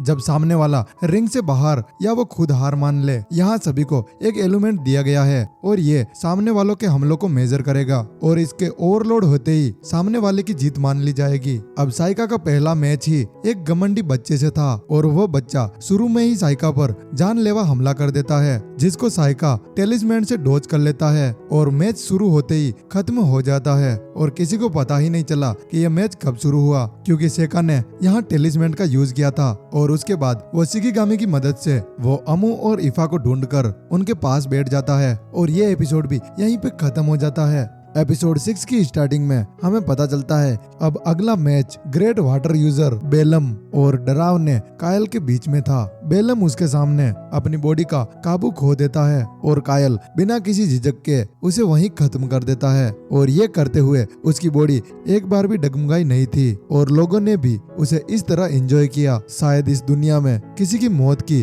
कोई कीमत नहीं। कायल के पास बियर एवीआई है, जो भी उसकी आंखों की चपेट में आता है वो डर से वहीं जम जाता है। और अब अगला मैच साइका और एक गोलम यूजर के बीच में था। उसने अपने गोलम को एंटी मैजिक प्रोटेक्ट बनाया था, पर साइका अपनी शिकिगामी तमायाकी को बुलाता है और वो उसके टुकड़े टुकड़े कर देता है और सेका वहां से बचकर निकल जाता है। वो वहां से इसीलिए चला गया क्योंकि इस मैच में शिकिगामी यूज करना बिल्कुल भी अलाउ नहीं है और अगर साइका यहाँ पकड़ा जाता तो उसे इस टूर्नामेंट से बाहर कर दिया जाता। और तभी कायल की ये फाइट देखते दौरान ईफा काफी ज्यादा डर जाती है और वो नहीं चाहती कि सेका आगे और फाइट करे, पर सेका ईफा को दिलासा देता है कि वो वन पीस में ही वापस आ जाएगा। और तभी अमू उससे पूछती है कि अगर तुम टूर्नामेंट जीत गए तो क्या तुम रॉयल गार्ड को ज्वाइन करोगे? तो सेका उसे मना कर देता है और कहता है कि तुम्हारे इस सवाल की वजह क्या है? तो अमू उसे कोई भी जवाब नहीं दे पाती और वो शर्माने लग जाती है। असल में ये दोनों काफी ज्यादा घबराए हुए हैं और ये नहीं चाहते कि सेका यहाँ पर और ज्यादा फाइट करे, लेकिन साइका के लिए यहाँ सरवाइव करना एक पप्पी के साथ खेलने जैसा है। और तभी इस टूर्नामेंट का अगला मैच स्टार्ट होता है जो कि मेबल का होता है और मेबल भी सेका की तरह काफी सारे मैच जीत कर आई थी और उसका ये मैच एक पावरफुल अर्थ मैच के साथ में था। और मैच स्टार्ट होते ही उसका अपोनेंट उस पर पत्थरों से हमला करता है, लेकिन मेबल उन पत्थरों के टुकड़े टुकड़े कर देती है और अब मेबल अपनी छोटी सुइयां निकालती है और ये सब देखकर वो जादूगर उसके सामने एक बहुत बड़ी पत्थर की दीवार बना देता है, लेकिन मेबल की सुइयां उस पत्थर की दीवार को तोड़ देती है। असल में यहाँ पर मेबल ग्रेविटी मैजिक का यूज कर रही है और वो ऐसा तब करती है जब वो अपनी सुइयां फेंकती है, जिससे वो सुइयां भारी होकर बहुत ताकतवर हो जाए। और अब नेक्स्ट सीन में वो उस जादूगर की छड़ी को तोड़कर उसे सरेंडर करने के लिए कहती है, लेकिन जब टूर्नामेंट में मेबल की जीत को घोषित किया जा रहा था तब उसे हीरो बताया जा रहा था और ईफा और अमू ये देखकर हैरान हो जाते हैं। और सेका भी नहीं जानता था कि मेबल को सेकंड हीरो कहा जाता है क्योंकि मेबल भी वही वेपन यूज करती है जो कि हीरो यूज करती थी। अब रात का समय हो चुका था और एक लड़का अपने कबूतर से किसी को कुछ मैसेज भेजने ही वाला था, लेकिन सेका अपने शिकिगामी की मदद से उस कबूतर को पकड़ लेता है और साइका को शक है कि यह डीमन का जासूस है, पर वो लड़का अनजान बनकर वहाँ से जाने की कोशिश करता है, लेकिन 2 कदम आगे जाते ही वो साइका पर हमला करने के लिए वापिस आता है, पर सेका अपने टेलिस्मेंट की मदद से उसे पकड़ लेता है और अब वो उसे सब कुछ बताने के लिए कहता है, लेकिन वो लड़का कहता है कि मैं मर जाऊंगा लेकिन मैं तुम्हें कुछ भी नहीं बताऊंगा। और सेका भी उससे ज्यादा जबरदस्ती नहीं करता, वो अपने शिकिगामी सातोरी को बुलाता है जो किसी का भी मन पढ़ सकता है। और तभी सेका को पता चलता है कि इसको किसी फेल नाम के बंदे ने भेजा है ताकि वो मेबल क्रेन यानी हीरो पर नजर रख सके। उन्हें लगता है कि मेबल वही भविष्यवाणी वाली हीरो है क्योंकि वो एक लड़की है और उसके बाल भी लाल है, पर उनका यकीन इतना पक्का इसीलिए है क्योंकि उनके भेजे हुए डीमन और मॉन्स्टर उस एकेडमी से ही गायब हो गए। अब सातोरी का इतना अच्छा इस्तेमाल देखकर उसे एक गिफ्ट देता है। वो उसे उस आदमी को खाने के लिए कहता है और वो उसे खाने के बाद सेका का मन ही पड़ने लग जाता है और ये देखकर साइका को अपने ही शिकिगामी पर गुस्सा आ जाता है। उसकी शिकिगामी सातोरी को भी बहुत डर लगता है और वो चुपचाप वापस वहाँ से चला जाता है। अब शिकिगामी के जाते ही सेका उस मैसेज को पढ़ने की कोशिश करता है, लेकिन वो कुछ अलग ही लैंग्वेज में लिखा हुआ था, इसीलिए सेका उसे नहीं पढ़ पाता, तो वो उसे जला देता है। और वैसे भी वो एकेडमी वालों का प्लान पहले ही समझ चुका है। वो मेबिल को सबके सामने हीरो दिखाना चाहते हैं ताकि वो असली हीरो को डीमन से छुपा सके। और वैसे भी सेका ने डीमन और जासूस को मार दिया था और इसीलिए डीमंस को असली हीरो का पता ही नहीं है। पर सोचने वाली बात तो यह है कि आखिर मेबल इस सब में राजी क्यों है। सेका का अगला अपोनेंट नेक्रोमैनर यूजर है और सेका उसे एक ही बार में हरा देता है और मेबल भी अपना अगला मैच जीत चुकी थी। और अब सेमीफाइनल में वो दोनों एक दूसरे के सामने खड़े थे और मेबल फिर से सेका को धमकाती है और कहती है कि तुम अपना नाम वापस ले लो वरना मैं तुम्हें तुम्हें इस मैच में मार दूंगी। और तभी सेका कहता है कि इन लोगों ने टिकट के पैसे दिए हैं, अगर मैंने हार मान ली तो वो नाराज हो जाएंगे। और अगले सीन में यहाँ राइनस और काइल का मैच स्टार्ट होने वाला था। राइनस उन खास लोगों में आता है जिनमें ये चारों एलिमेंट है, और जैसे ही मैच शुरू होता है हमें पता चलता है कि राइनस के पास लाइट एलिमेंट भी है, जिससे वो अपनी बॉडी को पूरी तरह कवर कर सकता है। और इसी वजह से काइल की आंखों का उस पर कोई भी असर नहीं होता। पर काइल के कदम अब भी नहीं रुकते और वो काइल के ऊपर हर तरह के मैजिक का यूज करता है, लेकिन काइल को कुछ भी नहीं होता। असल में यहाँ पर काइल ने अपनी बॉडी को ग्रेविटी मैजिक से कवर कर लिया है और इसीलिए उस पर कोई भी हमले का असर नहीं हो रहा। और अब राइनस परेशान होकर अपनी तलवार से हमला करने के लिए जाता है, पर काइल उसकी शैडो को पकड़ लेता है, जिससे वो एक ही जगह पर थम जाता है। और काइल बस उसे मारने ही वाला था, लेकिन उससे पहले ही जज उसकी जीत को घोषित कर देते हैं और इसी तरह राइनस की जान बच जाती है। और अब हमें पता चलता है कि कल आखिरी मैच है, वो भी मेबल और सेका के बीच में। और तभी यूकी सेका से पूछती है कि तुम कल के मैच को हारोगे या फिर जीतोगे, तो सेका उसे बिना जवाब दिए ही सोने की कोशिश करता है, तो यूकी उससे चिपक जाती है। और तभी सेका को अपने शिकिगामी से पता चलता है कि ऊपर से हमला होने वाला है, तो वो यूकी को लेकर तुरंत साइड पर हट जाता है। वो हमला मेबल ने किया था क्योंकि वो सेका को मारने के लिए आई थी और वो दोनों लड़ते हुए खिड़की से नीचे गिर जाते हैं। वो सेका पर अपने डिगर से जानलेवा हमला करता है, लेकिन सेका अपने टेलिस्मेन की मदद से दूसरी जगह टेलीपोर्ट हो जाता है। अब सेका को भी काफी ज्यादा गुस्सा आ जाता है और वो पीछे नहीं हटने वाला था, लेकिन तभी एक शराबी अंकल उनके बीच में आ जाते हैं और मेबल उन अंकल पर भी हमला कर देती है और सेका का ध्यान भटकते ही वो वहाँ से गायब हो जाती है। लेकिन सेका उसे फिर एक बार पकड़ लेता है, पर वो उसे मारने के लिए नहीं आया था, वो बस उससे थोड़ी बातें करना चाहता है। और तभी हमें पता चलता है कि वो सेका को मारने के लिए नहीं आई थी, बस वो सेका को घायल करना चाहती थी,